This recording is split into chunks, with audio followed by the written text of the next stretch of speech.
It's very abrupt. It just like Yeah, I was like, wait, where's the ending to that? I felt like it was a live animation. Remember those books back in the day where you like look at it? If you look at it long enough, it like does the 3D thing. I don't know what they're called.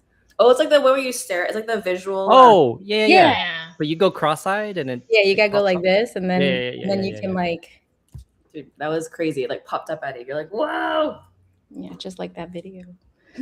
Right, so we don't have any intro or anything here, but follow us, Subtle Asian Voices.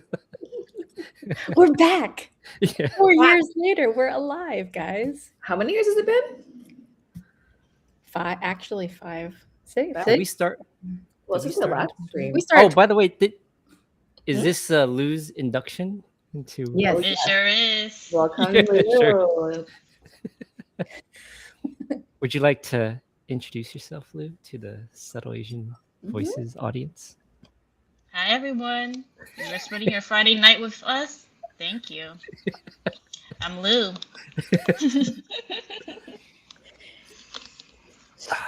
Very nice. Yeah, so I don't know actually when we start. It was June 2020. And I'm confident in 2020 because I was going through our logins.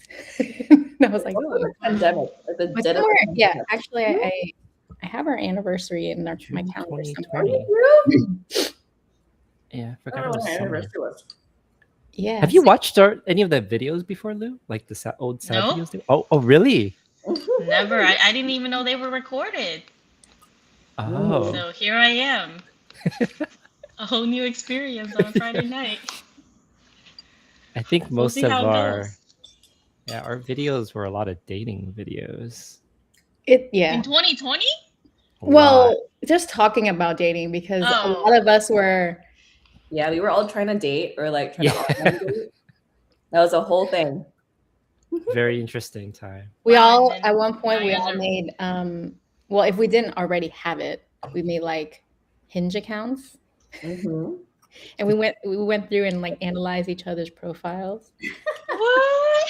I had to let Nico know. I was like, this is a fake account I'm doing for research, not actually dating online.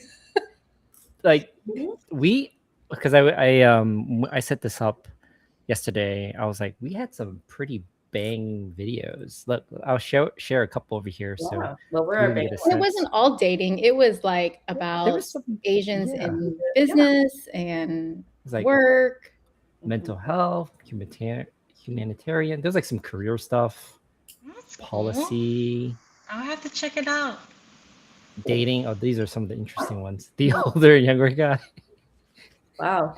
Oh my god. Oh my gosh. Wow. Look at the interest. Crazy. But the live streams I think did better. Mm-hmm. I mean, we did a fundraiser too. Remember when the Afghan, like the whole Afghan situation? That was nuts. Yes, I remember that. That one wasn't live, right? Was that a recorded one? Yeah, we recorded a here together. Yeah. Yeah, we had a lot of videos. Wow, look at us. Oh my gosh. Different hair. What was this one? Yeah, that out. That was a hold it back. Oh, look at there I am. The one that got away. Yeah. I remember that one. So good. There are some really good ones. Mm-hmm. A lot of dating. Yeah. I mean, I think that was like a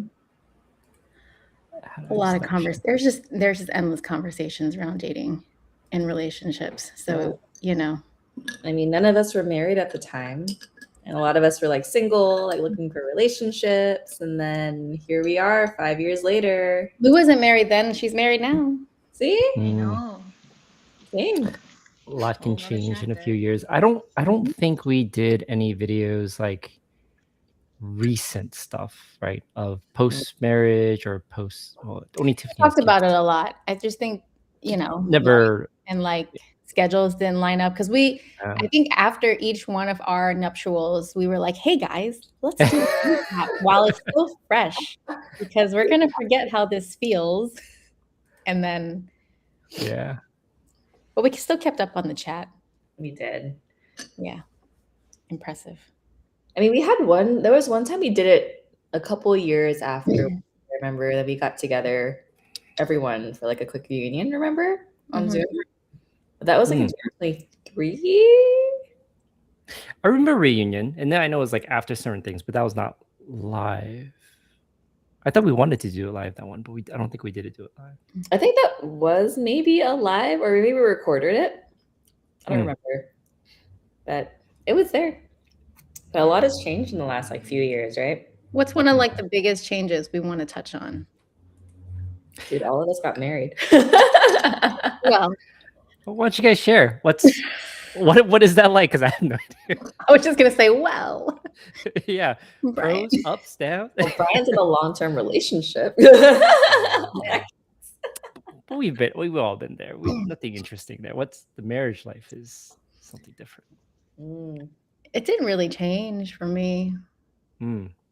Genuinely, it really didn't. I mean, you guys know we bought a house before we even got engaged. Like we did things backwards. But in my head, it was the more stable way. It's like if there's financials left for a physical wedding after the house, great. But at least we have like a roof over our head. So I think everything, at least on my end, stayed more or less the same. There wasn't. I have a question for you guys that just came out. I was thinking about this. So if you're a working person, you have benefits from your employer.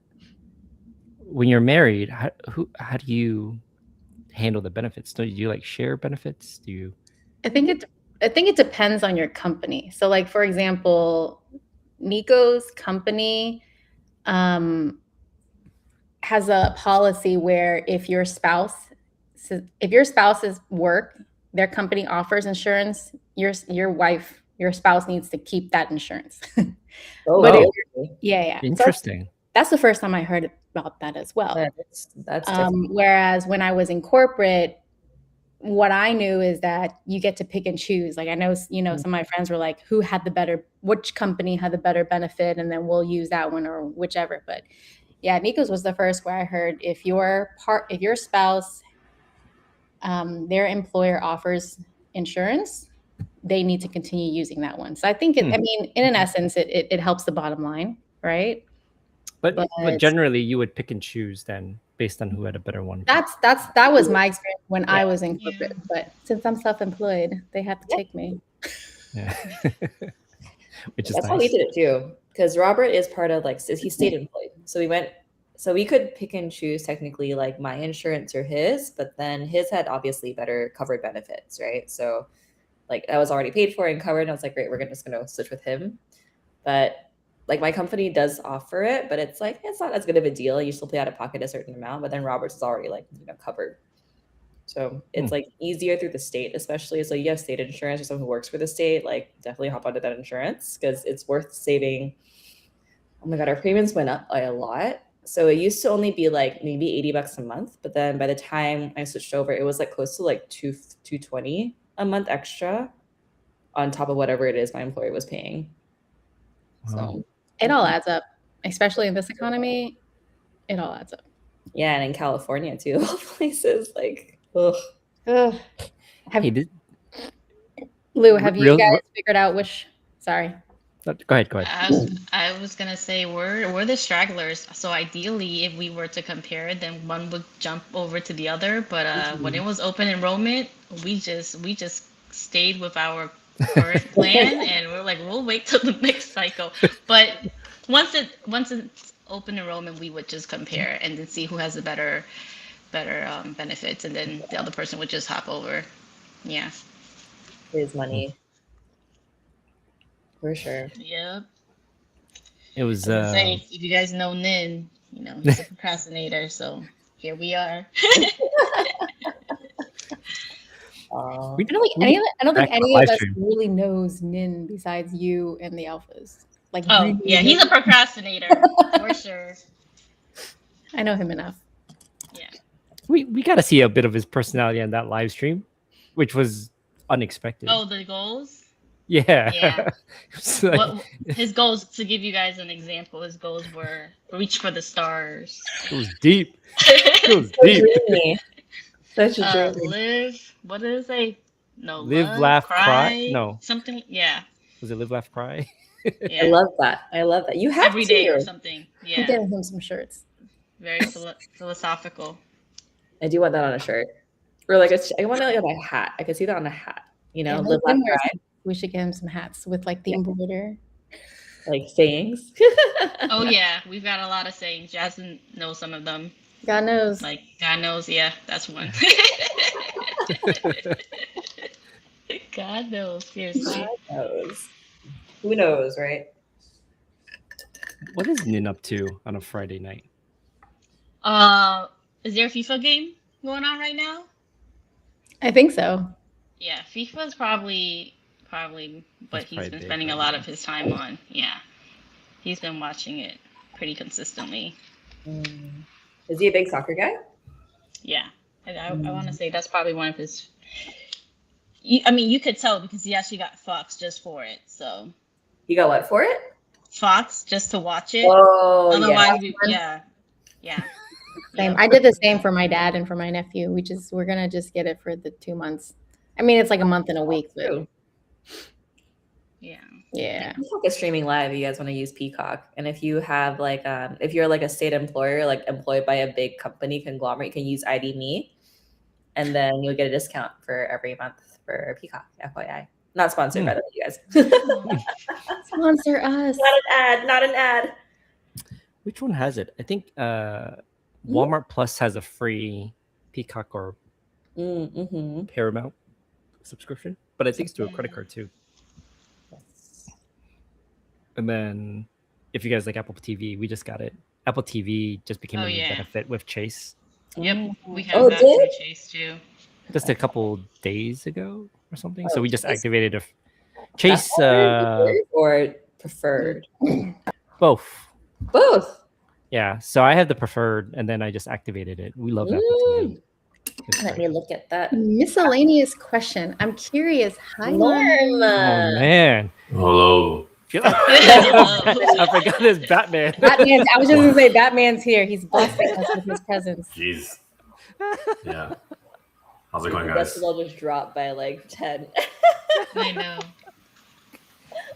I don't know. I mean, this is my normal voice, you know. I forget, Norman. I haven't seen you in person in so long. Yeah, for sure. For sure. For sure. Yeah, I Norman just and had Lou dinner. know each other, right? You guys know each other? I don't No, think I so. don't- I don't no, think- yeah, I don't think think so. No. I'm meeting most of this group for the first time virtually today. Norman was from UF too. Yeah, but he Oh. graduated by the time she. Yeah. Yeah, I graduated 09, so. Yeah. Yeah, I graduated high school in 09. Yeah, so yeah. I graduated. Yeah, there's no I way. graduated high school in 2010. I was right after you. Yeah, see? Oh, that was such a Yeah, I long graduated high school in 04. I was a sixth grader in 04. Oof, jeez. Ooh, that's a big. Okay, it all catches up eventually. It's We're all okay. in We're our- Asians. We all look the same age. We're fine. We're fine. Yes, exactly. We're all in our 30s now. Except for me. I'm Wait, not in my 30s anymore. True. When is it this year? Was it this year you turned? Yeah, February. Oh wow, nice. Yeah. Me next year. 40. Does it feel any different? I don't think so. No. I mean, no, obviously not. But like, no, it does not. But you know, depends on your, your life situation, right? If you have kids or not, right? Or like your house or not. You know, it's really more about those kind of things, not about really your age, right? About what kind of money you're making, what kind of money you owe, how many kids you have, how many houses you have, Those are the things All that the make you fun stuff, I feel see, old. okay. Those are the things that make you feel old. Kids, Goals? dogs. No, Oh, those. Why would those things make you feel old? those I'm curious. Why kids, house, would sure. bills. I mean, those are the tell signs of being old. Mhm.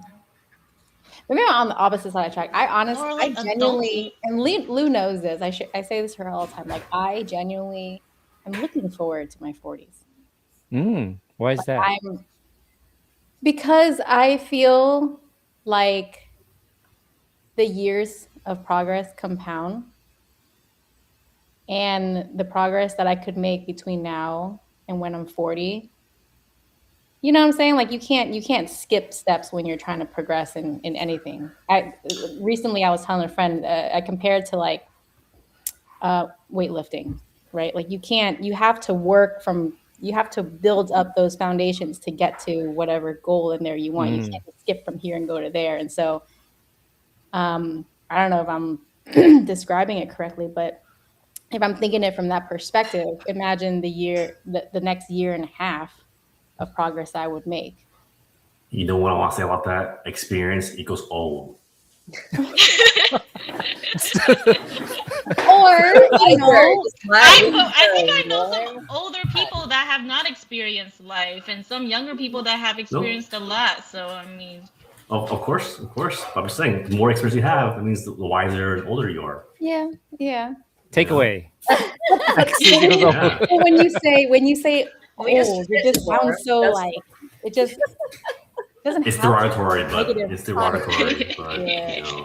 You know what though? Y'all don't look like you're in your 40s, so there's also that. I know, not at all. Yeah. Everyone looks like like barely in their 20s and 30s, right?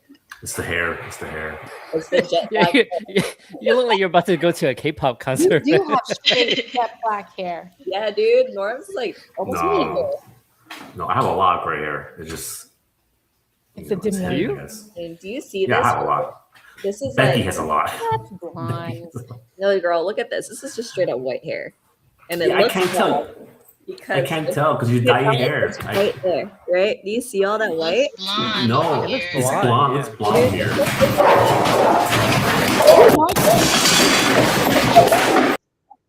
What just happened? Are you okay? That man's gone. No. Oh my god!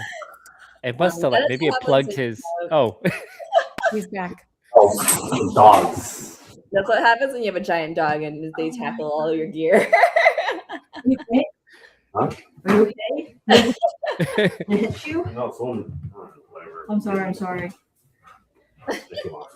Oh, doggy. Is here. I'm sorry. Oh, he's a big dog. We have two big dogs here. Oh, you have two now? You got another one? Oh my gosh. Are you okay? What happened? The dogs got into a fight. Oh. Oh, I thought he was just excited and happy. Yeah. Yes, and Yeah. I feel Right, be right back real quick. Okay. that dog life, man. I was curious. I was going to ask you guys right when Norman came on. How frequently do you, or how often and how much do you guys watch TV? Every night. Very little.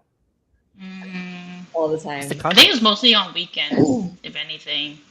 Maybe like 2 hours on weekends, but on the weeknights, sometimes never, sometimes 30 minutes. Not much. That's probably why when my coworkers bring up movie shows and stuff, I'm like, oh, You don't know. I don't know. Yeah, don't know what you're talking about. Yeah, because I also have like friends who would binge whole seasons, and I'm like, what? I binge too if I'm invested. But like weekly. And I'm Yeah, like, oh no. how do you guys get the time? That's impressive. I feel like it's common. That's nuts. There's a stat on this. I think before, what was it? At least when I was in pharmacy school. So this is like what, 15 years ago? There was a statistic that came out that said like it was like 60 or 70% of Americans watch it for like 20 or 30% of their entire life is TV. And it was that stat that made me just like stop. But let me go see if I can find a more recent one. I think it's pretty common though that people. There's another stat about women being in the bathroom for like at least 13 years of their life, dude. Did you know that? Or is something crazy like that? Oh. Like the amount of time we spent waiting in lines and in bathrooms is like absurd. Commute time. I've heard about the sleep time, but not about the bath. Yeah. Yeah, those are just I asked because like I used to just leave the TV on. Like I'll watch. The only time I can watch is like at nighttime. But then it started to become one of those things where I would just leave it on to have noise or something going on, and I'm just blanking out. And it's actually, I'm finding it calming that I just turn it off, and you know, you ask ChatGPT this. Yeah, that'd be too lazy. Of course. Can you see? 11 and 12%. Can you ask ChatGPT like how much of our lives we spend in the bathroom? Women and men. Women and men. Bathroom? See, now I'm curious. And split between men. All right, this is what we use ChatGPT power for, y'all. Yeah, it's nice. Okay, it wasn't as bad as I thought it would be. But yeah, it's like 3 full years in the bathroom, ladies. Did you know That's that? crazy. Yeah. Oh, but activities. Activity. I mean, shower. What kind of activities? Oh, grooming. Saying grooming seems to be the outlier. Yeah, I mean that makes sense because we had to do makeup and stuff. It's like, you know, we gotta curl our hair, do our makeup, skincare. Fun fact: I still cannot curl my hair for my life. Ooh, I know. I don't know that I need to. I was gonna say, fun fact: I still use a straightener to curl my hair. If that's interesting, I don't know. How do you use a straightener? I tried that; it just fried my hair and it did nothing. Oh, that's all I know. You I only basically use a just curling one. Flip it and then turn it as you go. Dude, yeah, I thought that was the typical way. Do this, and then you just spin it, and then it goes. I wish I had your skill. That's all I know. Yeah. Fun fact. So you have a lot of friends that watch TV, Jasmine? I know of a lot, you know. I mean, by the time they get home, they will watch. Yeah, my camera. I mean, I have my until they like go to sleep, and sometimes that's like 5-6 hours.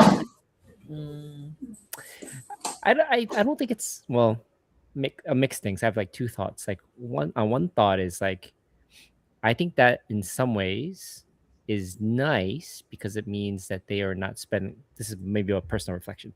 They're not spending time working, right? So it's nice in the sense that they can split themselves away from work. And then the other side is like, maybe converse to that. Everyone has things they like to do.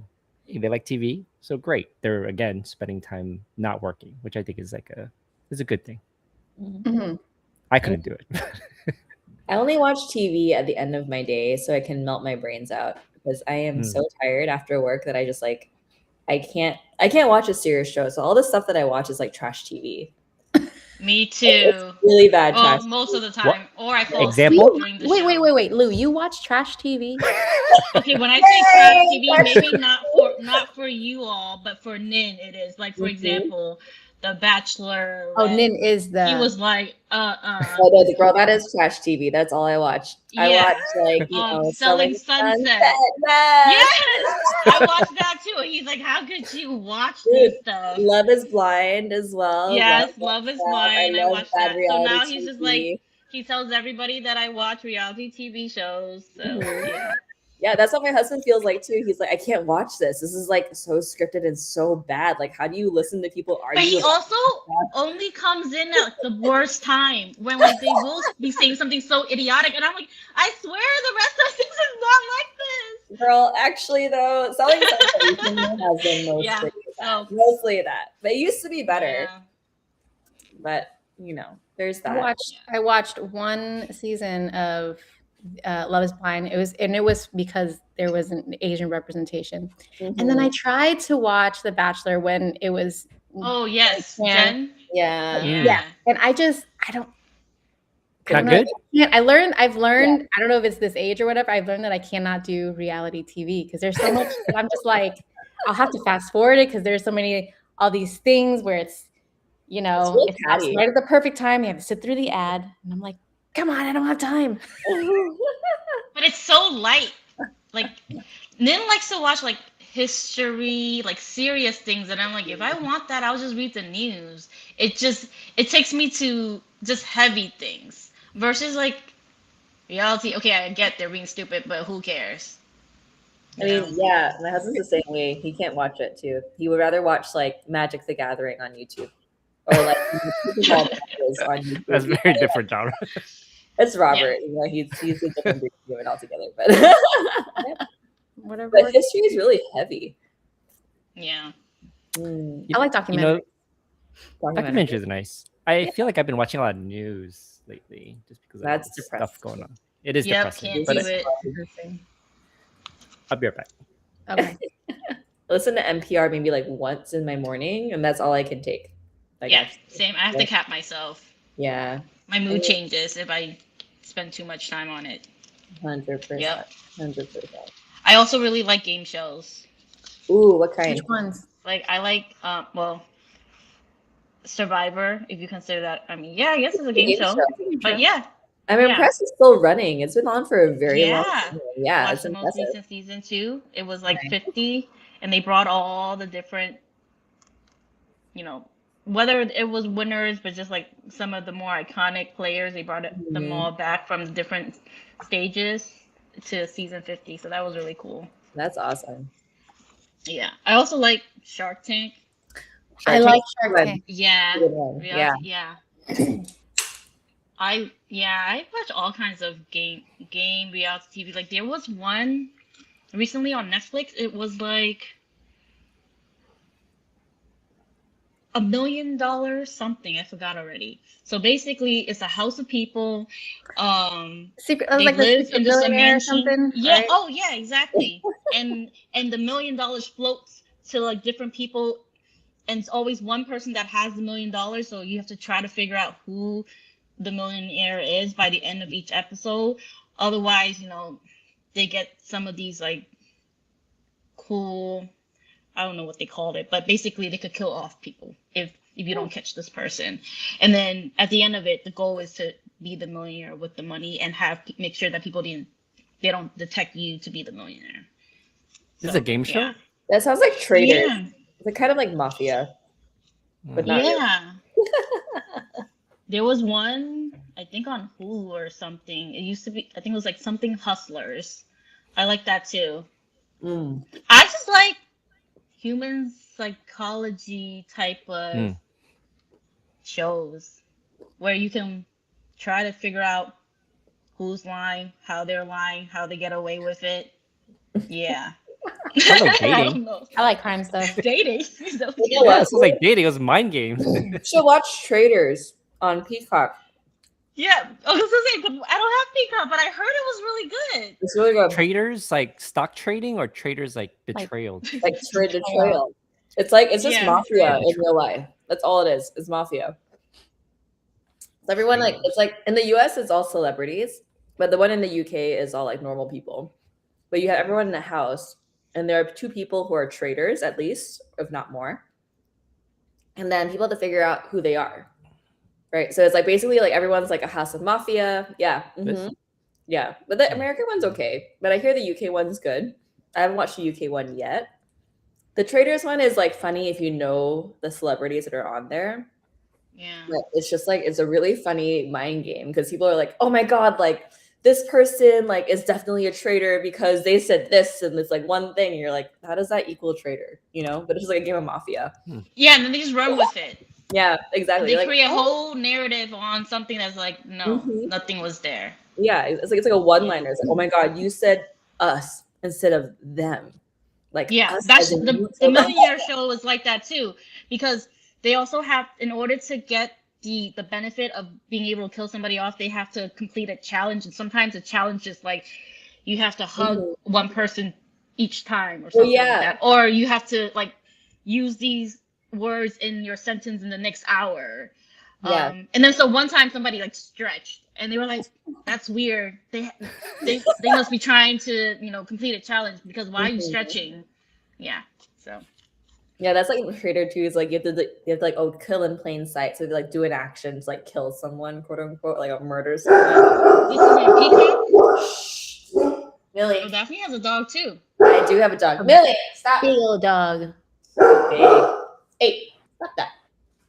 She has a cone on her because she won't stop licking herself. So she gave herself a rash. Yeah. So, little dum dum over there. Oh, she's like, I'm going now. Okay, bye. She like walked over, said hi, and then she's like, nope, I'm good. But Oh, Norman just came back. dude, Norman, your screen, man, got wrecked. Wow. Is that that was like a single monitor too. Yeah, it was a single monitor. Who knows what Batman has? Yeah. I mean, I'm actually staying at someone else's house. Oh, Is that someone else's monitor? No, I brought it with me. That's someone else's dog, too. No. Yeah, actually, it is someone else's dog. Wait, what? That's why they were fighting. dogs. That's funny. Yeah. I'm Yeah, surprised Tiffany didn't jump in. Part of being an adult. She might have something with the kids. Oh, Yeah, I mean, it's she's bedtime, typing. so bedtime might be a whole thing. Typing? Yeah, maybe she'll jump on. Mhm. I like watching cooking game shows. Oh yeah, me Game too. shows. Like the chef ones? Yeah, I was Chop is a good one. one that I binged on was what is it? It's Culinary Class Wars. It's all, I mean, originally it's Korean, but they dubbed English. So, but it's, I don't know. It was really, I found it really fascinating. And then I picked up on little things that I can do in the kitchen to just add Mhm. my daily or my weekly. I don't know. I think I asked because, again, I have limited time and limited mental capacity to like engage in things. And so when I do spend time watching anything, I want to be able to take something from it. Like be able to learn You want to something. be productive. But there are times where there are 100% All my times brains out, girl. there are 100% times where I'll just leave something on, or I'll just watch whatever Nico's has on. Do you like Chef's Table? Yes. Yeah, that one probably one of my favorite ones. Chef's Those are Table, Mind of a Chef is really good, I think. Those are the ones I like. I don't like the ones that are about cooking. I like the ones that were like they're explaining the process or like their lifestyle live. I don't really care the cooking part. I'm more interested in their life and like their inspiration or whatever. Oh yeah, that's how I feel about sports. Where I'm like, I don't really care about sports, but when I know the background of the players, that's when I get invested. I know. Oh, that's good. Yeah, it's like Drive to Survive. Yeah. Have you seen Drive to Survive? I feel like no. Speaking of no, what is that? So Drive to Survive is like it's an F1 documentary that follows around. Oh yes. Drivers. We did watch that. I thought it was gonna be the most boring thing ever, but it was so interesting. There you go. Because you're so interesting. You're into their lives, into their personalities, but they did a good job, building the backstory. Yeah. I think when you invest in a character, exactly, it's very, very interesting. I mean, that is a good storyteller, right? Dude, they're trying to got so much more popular after. Yeah, because of it. Yeah, and they're trying to do it with chess right now. Mm-hmm. I saw that. Oh, really? Like with Magnus? Yeah, all that stuff, and chess. This is something that came up recently in another friend group. Briefly, but we were just talking about living in Asia, and this came up on my feed because we were thinking about moving abroad. Actually, I don't think I've mentioned it to you guys. We thought about moving abroad for an extended period of time, but like living very frugal and just like low maintenance. And then this came up. Let me see if I can show this. I can totally see you doing that. Okay, it's just living abroad. Here. I'll just say it right there. No, we're at. I would love to do that. It's like just self-sustained. This dude like lived, you can see it here, 21 years in some remote island, and he built this from being there for a long time. Awesome, man. Good for him. I mean, it's crazy. Wow. A lot of money to start. It was like you didn't even start from scratch. Yeah, I mean, and this is just I think this might be a little bit more of an extreme example because it was so big, but there's a lot of people that do this and they're like in a little tiny home and they can get a place that's self-sustaining, full solar. It still look really nice.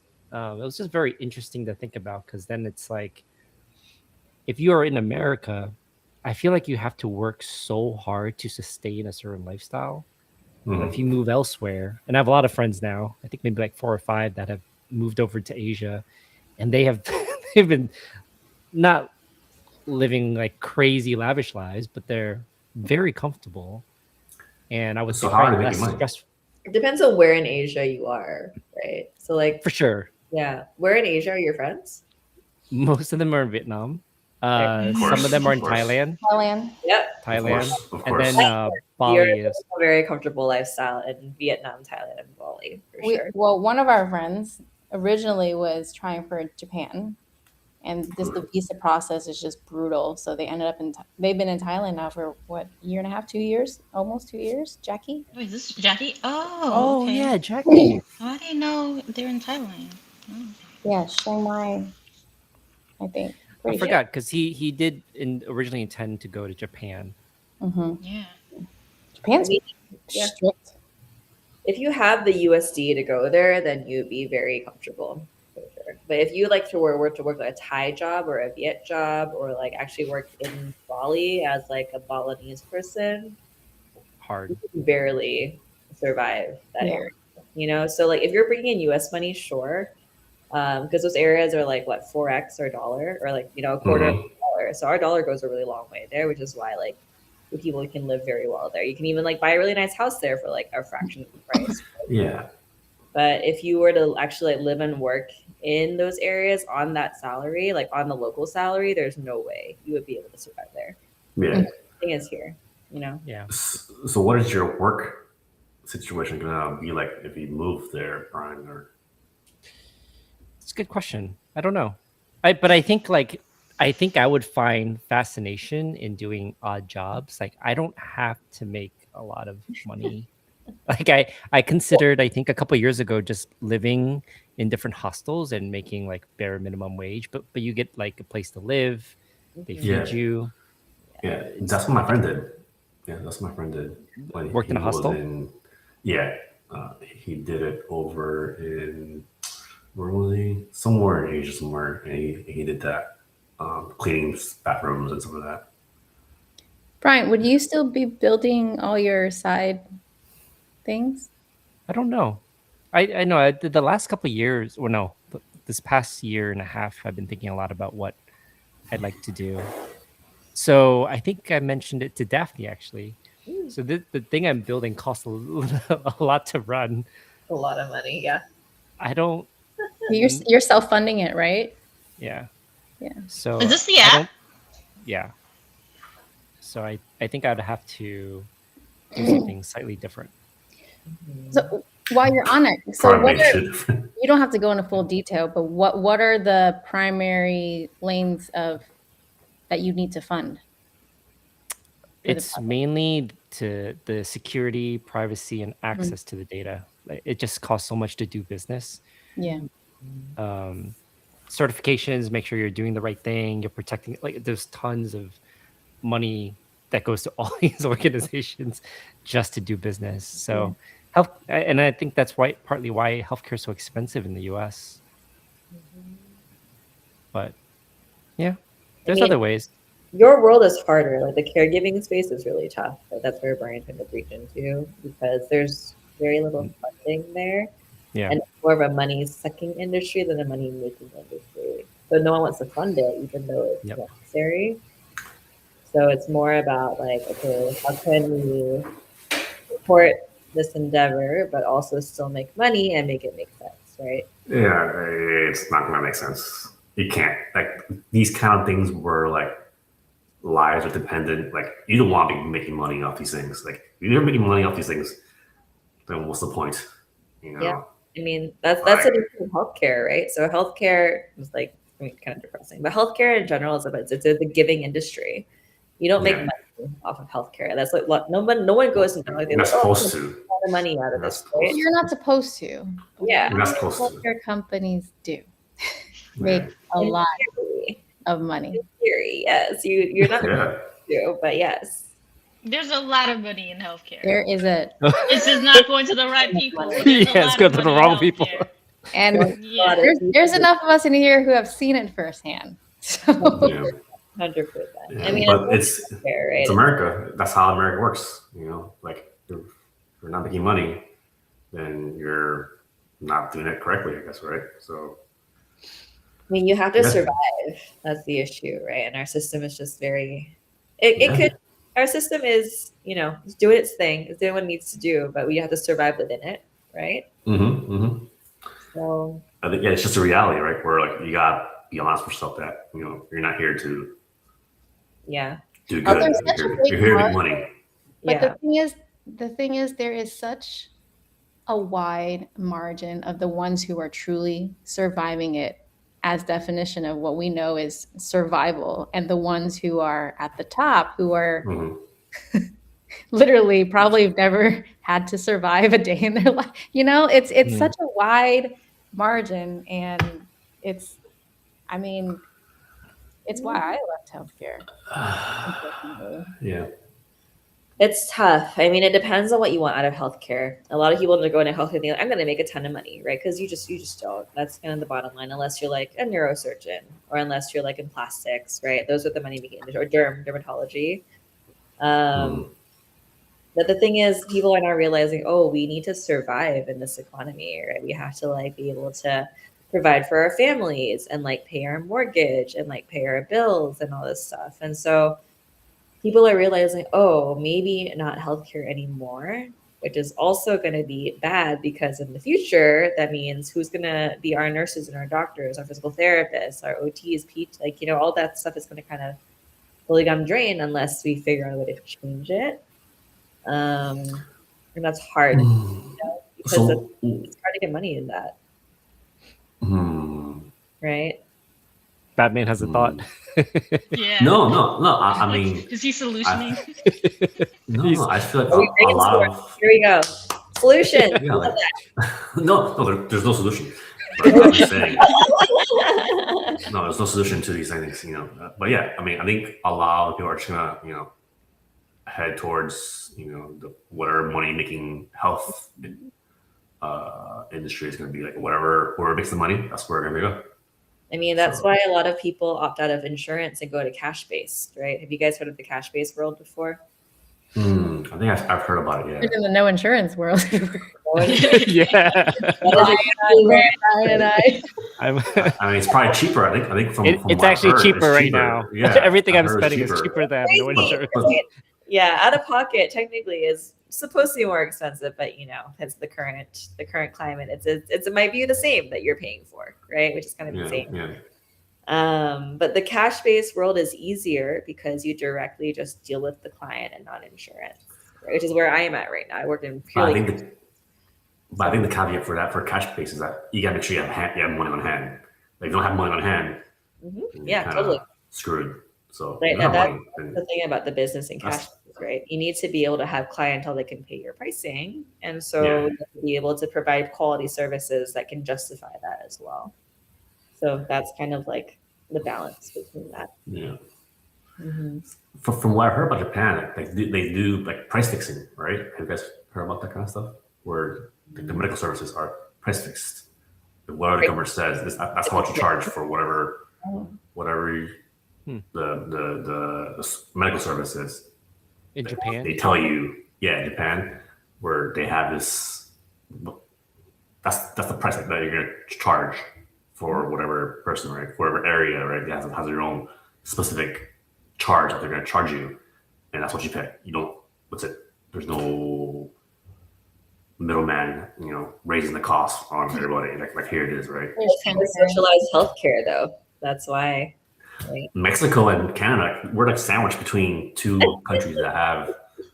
Although recently, interesting enough, I didn't dive deeper into it at the time, but I was reading a thread from a Canadian who said, "Guys, yes, we have universal health care and it's accessible, but the wait time to see a primary is like a year and a half. Yeah. It's not as amazing as you know, those on the outside are looking in. And I was like, yeah, there's going to be these nuances where if you don't dig a little bit deeper to really understand the scope of it, then I mean, my GP, I got booked 6 months in advance, anyways. So Yeah, that's is true. is there really that much of a difference between Well- having insurance ones? Yeah. So like, I don't know. So I mean- like, it's not. So the cat, I don't know if I would say cash, but probably somewhat of a cash business, or maybe you can say concierge medicine. I think my perspective changed a lot in terms of wait times here in US with things like concierge medicine. So I did one medical and I got an appointment the next day. I was like, oh my goodness. Yeah. I was like, wow, you can get an appointment the next day? And I booked it the night before. Gosh. Well, if you I've have never seen that before. it, right? You pay Yeah. for it.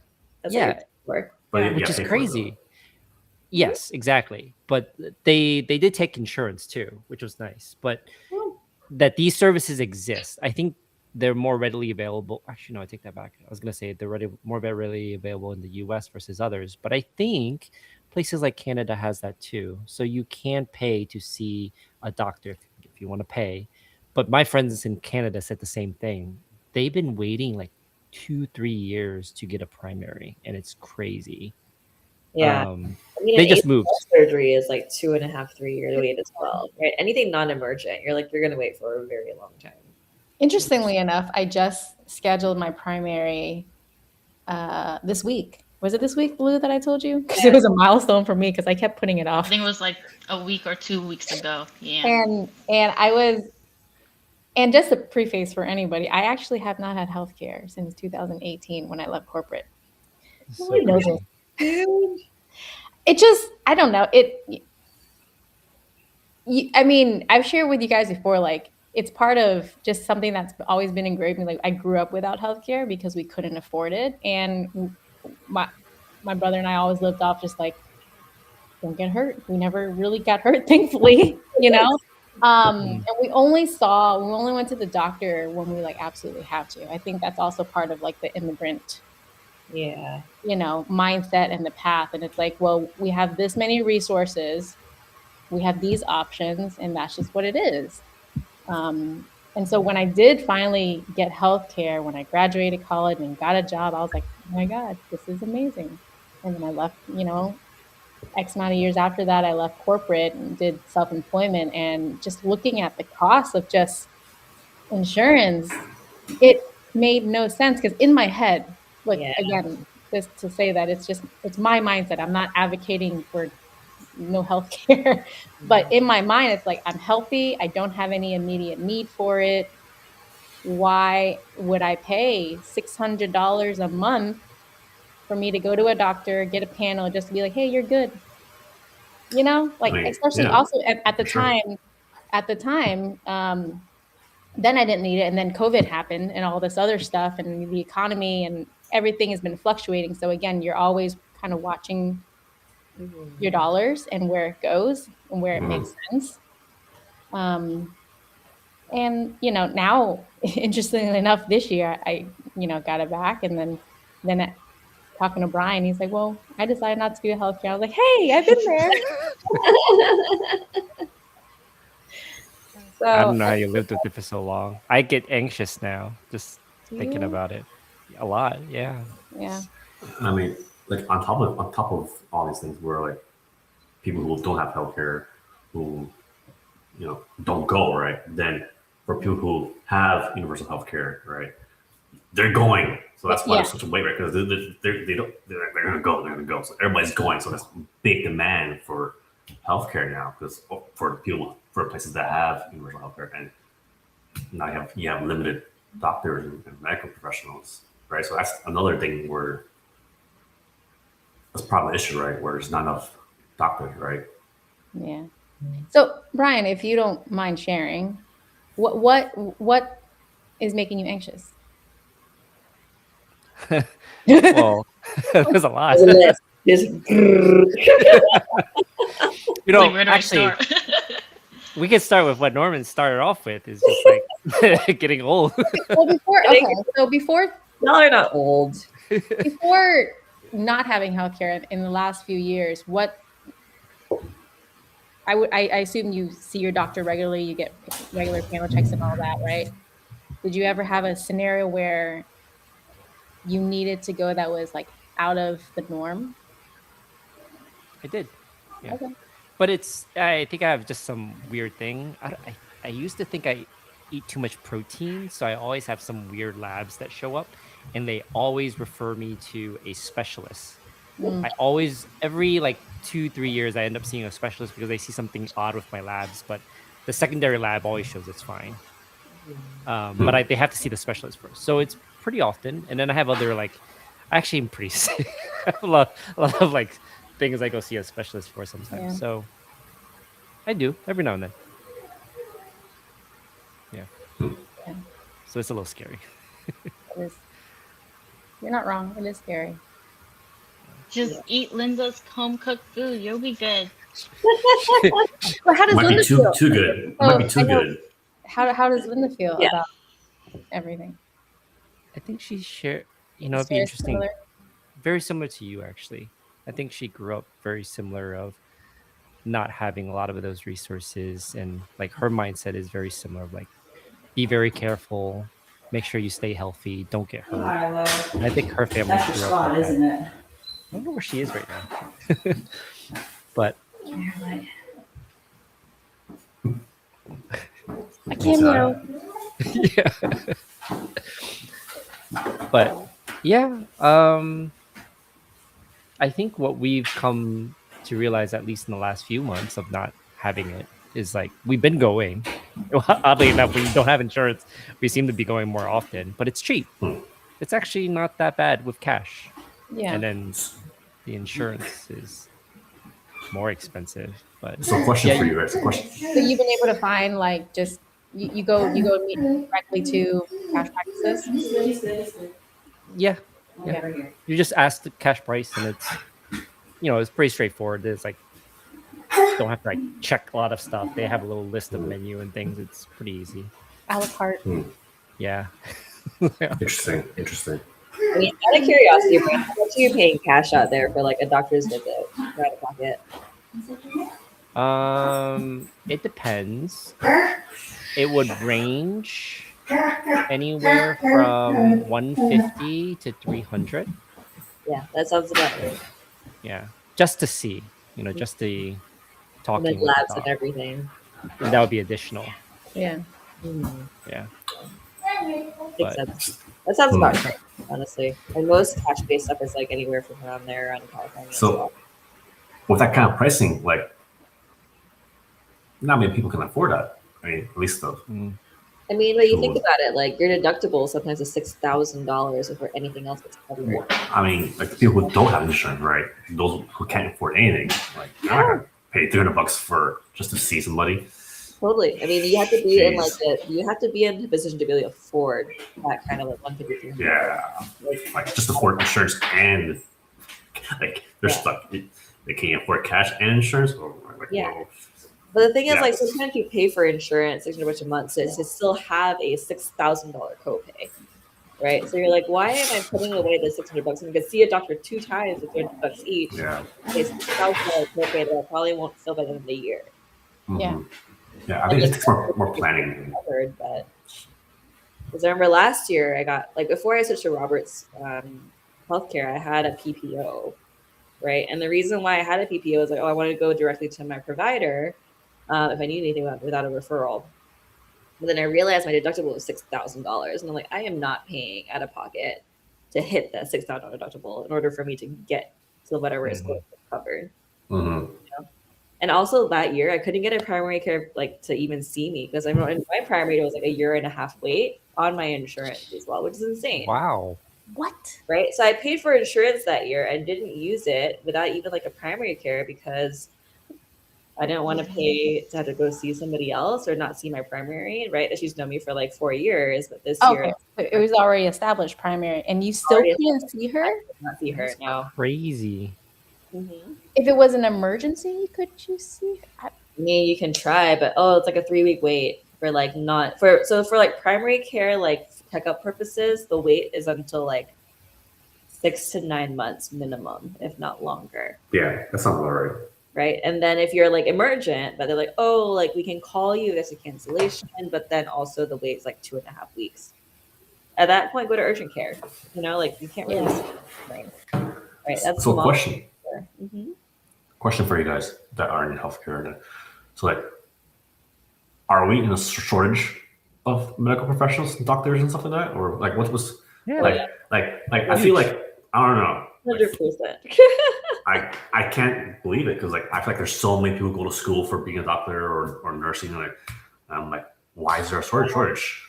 Because the ROI is pretty terrible, and also like no one wants to go through 7 years of schooling to have $350K in debt to then make a minimum wage job for 4.5 years and still be in debt after that. You should get that. Like, I can give you some numbers too. They might be a little dated, but just primary care. So seeing if you just use physicians, it's like 300 to 350,000 shortage of you're just seeing a primary care doctor. That's one. And then now more recently, the direct care services work. So like nursing homes, CNAs, home health aides, HHAs. Their shortage of like 800,000. It's crazy. So there's a lot of people that. Oh, maybe another thing to say. What Daphne was saying. So you pay up to like $500,000 potentially for your degree, but you come out. A primary care doctor might make less than 200. And so the flip side is if you switch to a specialist like derm, anesthesiology, then you can make over $500,000. So why would you, if you're a doctor, go to primary? Yeah, you do specialty. So this is another thing about money, right? So like they go where money is. You know? Yeah, exactly. I'll share this real quick too. You know what's on my mind a lot? This, which I think we were like, this is like insane, right? Every time I see something that talks about it, this is half of America down here. What's that? Oh, the wealth? Income. Yeah, the wealth is all up here, but there's actually more people that's wealthy. It's just that there's a lot of people that have nothing at all. Yeah. Which I don't know. That's our current reality, you guys. I mean, upper middle class in America, I mean, doesn't really. It's gone. Almost non-existent. Yeah. It's basically the ultra wealthy and then the working class. Like anyone who has to work to live is working class. Yeah, that's like you're a doctor and you're still working class. Like there's no such thing as, oh, I'm above. I'm a doctor, so I'm above whoever's not making as much as a doctor, but they're still working class compared to those guys. Everyone wants to make tech money because right now tech is like very lucrative. No, it's not even tech money. Like you're still working class because you're working. The lottery. Let's all win the lottery, is what I'm hearing. Right? If you're working, you're working class. Come on. Everyone's a pleb. Everyone. Yeah. That's the mindset that we have to have, right? Like if you're not Elon level, you're working class, and you gotta be thinking a little bit, There's only one Elon. No, but like there's a lot. I mean, that's where the level is, right? Where that's the kind of wealth where you need, that's where it gets concerning, right? Well, I think we've shared some of the threads in our chats before. What Daphne was saying, I do think there's a lot of money in tech. Like some of the people in tech, it's run of the mill, they're stupid, regular people. So much. These people are less under 30 years old. Yeah. And they have a few $1 million already in net worth. Yeah, of course. They're under 30. Once they're over 30, many of these people are hitting over 5 to 10 million. Yeah. And that's mind blowing. Yeah, for sure. These people are not in this chat, right? Yeah. We're just the normal people over here trying to make normal people money. Like But there's a lot of them.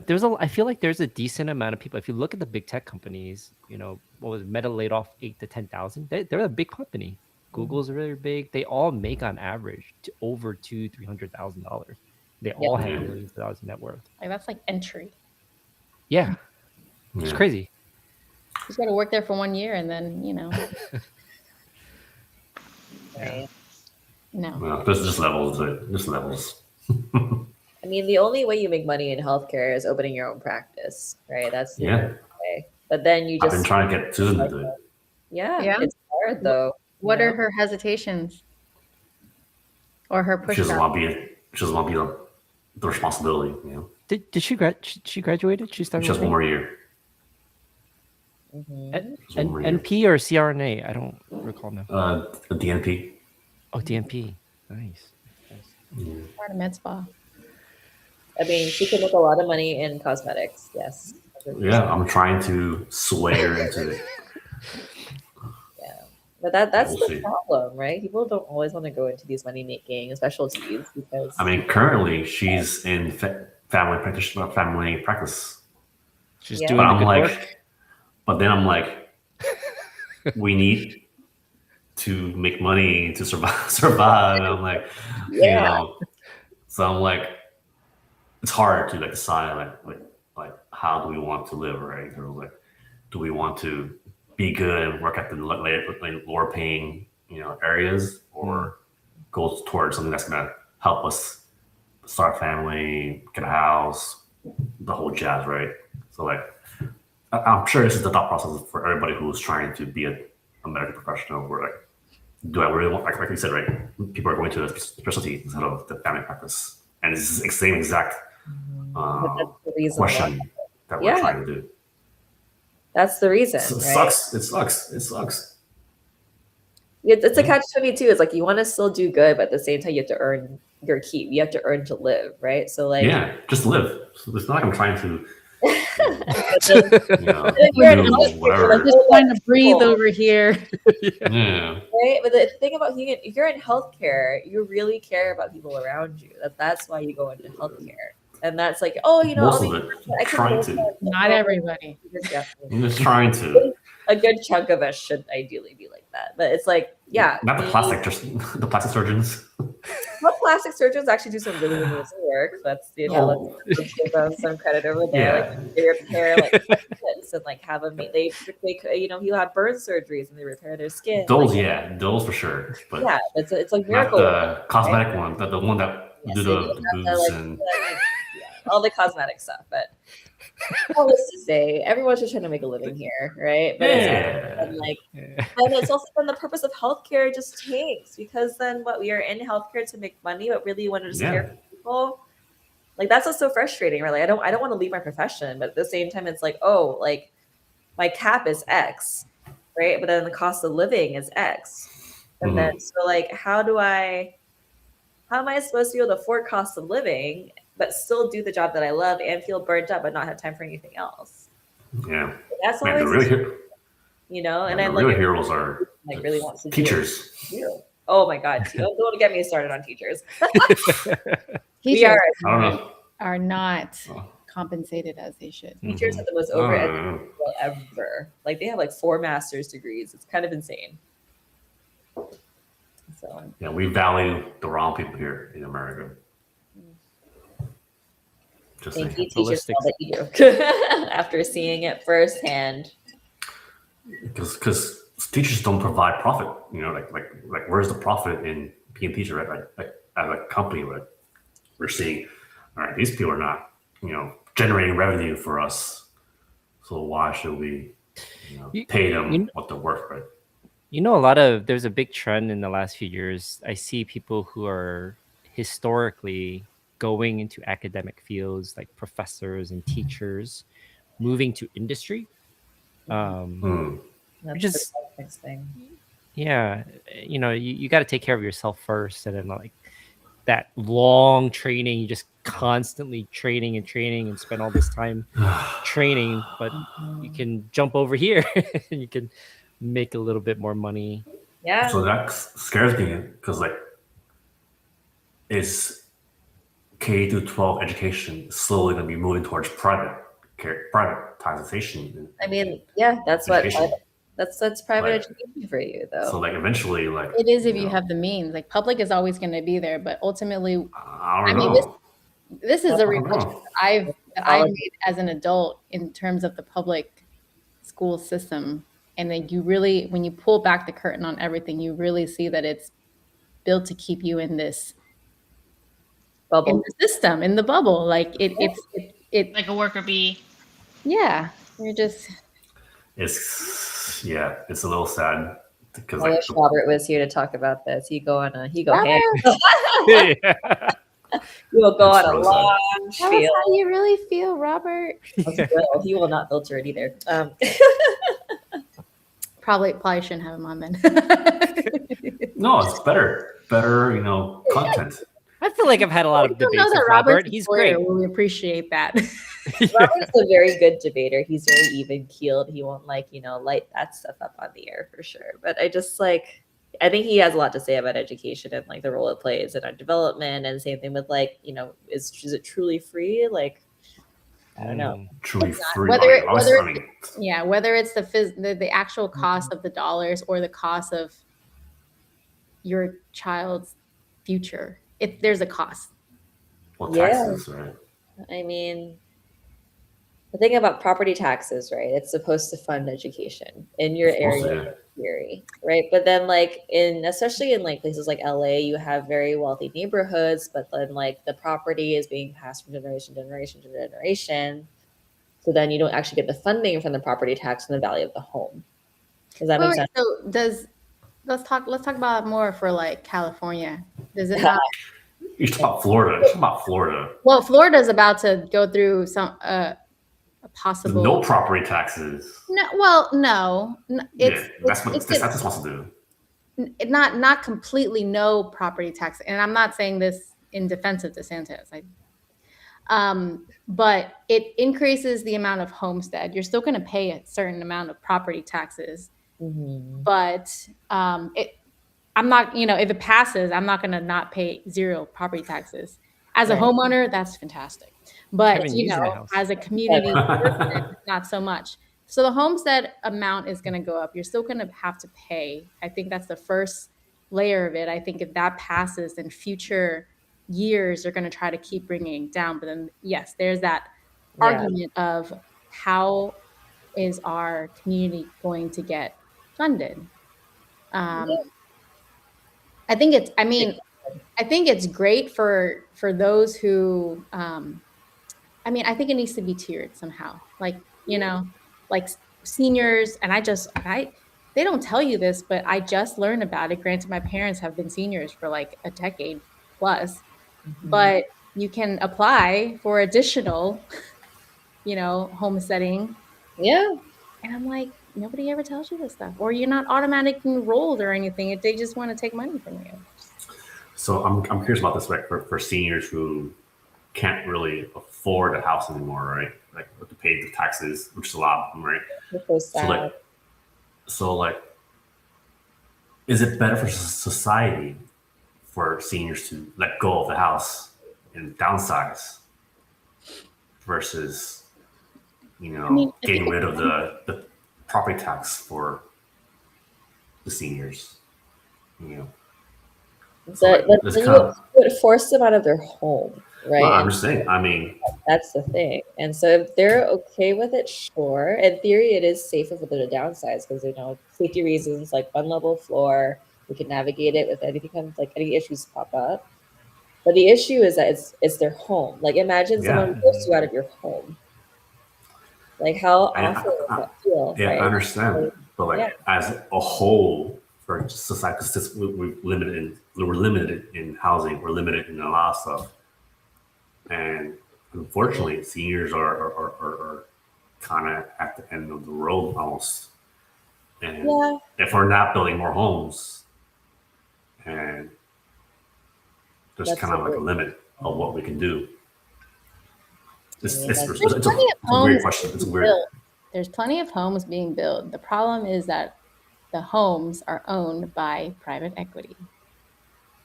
Or the homes are not in places you want to live in. Yeah. Well, next to data centers now. Or next to warehousing, right?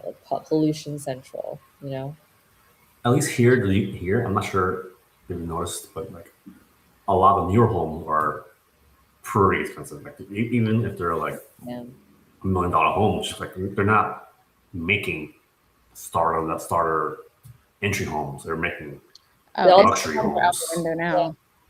I mean, in Maryland, I'm hearing that they're not making any more they're not making any more single family homes. All the new No, they're homes not. built are townhomes, right? Yeah, Because- which is fine. But the issue with townhomes now is that you own a townhome and you want to buy a single family. The single family is now worth at least 1.1, 1.2 Yeah. because of the amount of townhomes being built. If you own a townhome currently, then your townhome is going to tank in price because So of that, right? Because of the building of Mhm. townhomes. You know So what is this? now Go ahead. my next question now is, should we treat housing as an investment? No, Or actually, housing is not an investment. Honestly, it's not I know, investment but that's to sell it. if we're worried about our houses deflating or inflating and appreciating in prices, then we are, right. So I think like if in China, right, they have like a 99-year lease where like if once your lease is over, you gotta give it back to the government. So like Singapore's like that too. so like That sounds So- like communism. it's not really communism, right? No, but if I have children, I don't. Your 99 years lease is done. Your children's But- all on your own. Like all they said, I but I don't know. Like, here's what's the the catch. what's the solution, right? What's the solution in terms of like Okay. So the like, 99-year you don't lease have isn't for you to hold on to your home. That's not Yeah. the goal. In Singapore, you're Yeah. 99. So, for example, Asia is so limited in space that you build vertical, Mm-hmm. right? So, the goal of 99-year leases, in theory, is for you to be able to actually buy and sell and treat the home as equity as you live in the home. But by the end of that 99 years, the government needs to like tear that piece down and rebuild it as something more modern and more useful. Because by the time your apartment's 100 years old, it's like, right, you have to do a lot of renovations on it, unless we Yeah. want maintenance, right? So that's a way for like to ensure that we can take it down and build it back up. But the issue is that like I don't know, Singapore hasn't hit 99 years yet. So there is a 99 yeah, in all the apartments. Singapore has not hit that amount at all because we're not even 99 years old. We're like China either. Yeah. How long does it take to get there? I wonder. What year is it going to be when they hit that? 99. It's a great See that. question. I should know Let's this. look it up. So I mean, it'll we don't all have to ask ChatGPT and use the same one. Everyone get the same response. 2064. So Singapore will turn 99 in 2064. That is the end of the 99, the first 99-year lease in theory, right? But yeah, I don't know. Singapore hasn't hit that yet, so I'm not sure what China has been doing with her whenever 99-year leases. Looking it up. You know? Where's this question coming from anyway, Norman? Why are you talking about housing? By the way, in Florida, in It's DMV, part of when I was adulting. there, it's what? It's part of adulting. Like these are things that I'm like There's worried adulting. about. Adulting. You know? I mean, buying a home is truly not an investment till you sell it because you don't get the equity. Yeah. of the Yeah, house it's a built. liability until then. Yeah.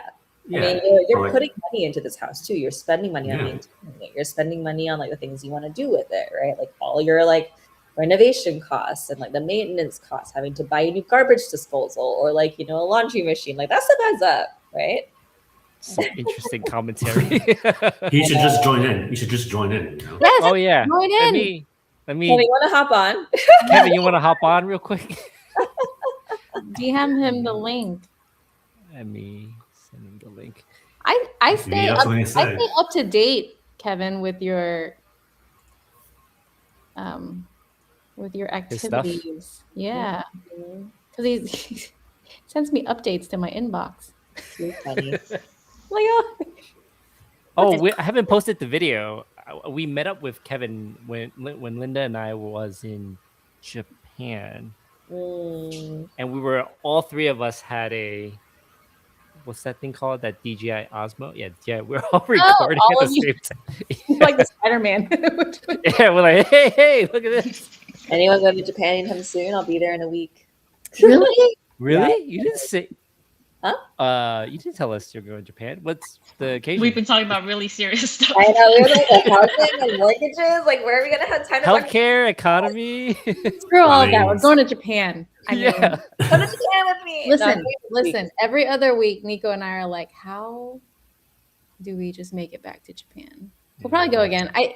At this cadence, we have figured that we'll probably do a Japan trip every other year. You know what you should do? Wow. It's actually cheaper. It's to fly to California one way. Yeah, we've done that. We did that. Contacts. you do that, and then you fly to Japan. It's cheaper, and then you buy like direct trips back. Yep, But we did that. Yeah. So we're going to Japan because it's cheaper to stop by Japan and then go to Singapore than it is to fly to Singapore. Although I will Yeah. say that in my adulting of trying to improve my mindset and relationship with money, not live in scarcity, I'm just like, let me make more money. Instead of trying to go jump through all these hoops that I've been doing all my life, let me just try to make more money. Or you can play the credit card game and just not. Oh my God, I tried that. I even asked Brian. I was like, Brian, I don't know what to do with my points. It's so confusing. I got to transfer them here. I got to transfer them over there. I don't know what I'm doing. Who can I hire to just Brian? Hire Brian. Just hire Brian as your travel advisor. But Brian wouldn't even take my money. He did try to help me, but I'm like, I have some new tricks that I should share. Ooh. But we have to share those offline. Is it illegal? No, it's all legal. No, we don't talk about illegal stuff. It's all legal. It's just better ways of maximizing your points. Yeah, I mean, that's the only way we can travel to Singapore. Because Singapore, getting there is so expensive. It's like $1,200 round trip minimum, if not more, depending on the season. So, do you do the Amex thing, the ANA first class flights? Dude, we don't do first class or business because we can't fly last minute. Oh. Yes. who can fly last minute? No, dude, because that's the issue I ran into. Because my friends were like, use your points. You just got to book 2 weeks before, and I'm like, it's last minute. Yeah, you can't do that. Well, I don't fly. Those are not adults. Just saying, the two are not adults. Actually, the one working from home and like not being on a school schedule or not being in healthcare. You can't just like dip out and be like, "Oh, bye, just dip out. See you later." My boss would kill me. Like, can you imagine giving 2 weeks? I'm leaving. Yeah, man. I could do that. I tell Nico all the time, I could do whatever I want. I mean, girl, that's great. That's great. But at the same time, there's pros and cons. I could do whatever I want, but I have to take my laptop and I have to take all of my stuff with me on vacation. Mm-hmm. I have to, like when we were in, so we did 2 weeks. We did like 4 days in Korea and then like 9 days in Japan. Mm-hmm. I would stay up until like 3 or 4 in the morning just to just do a little bit of work every single day. Cause it's opposite time just to make sure I'm not falling too behind. I mean, when you own your own business. Yeah. That's really hard. I feel like it's just always on. You can never turn off, Jasmine. It is. And like Nico, I mean, he gets it, but he's always like, you need to go to sleep. And I was like, yeah, but like. Are you able to automate it? I'm starting to. And this will, this is the conversation for another day, but I've also been catching up Lou on it, but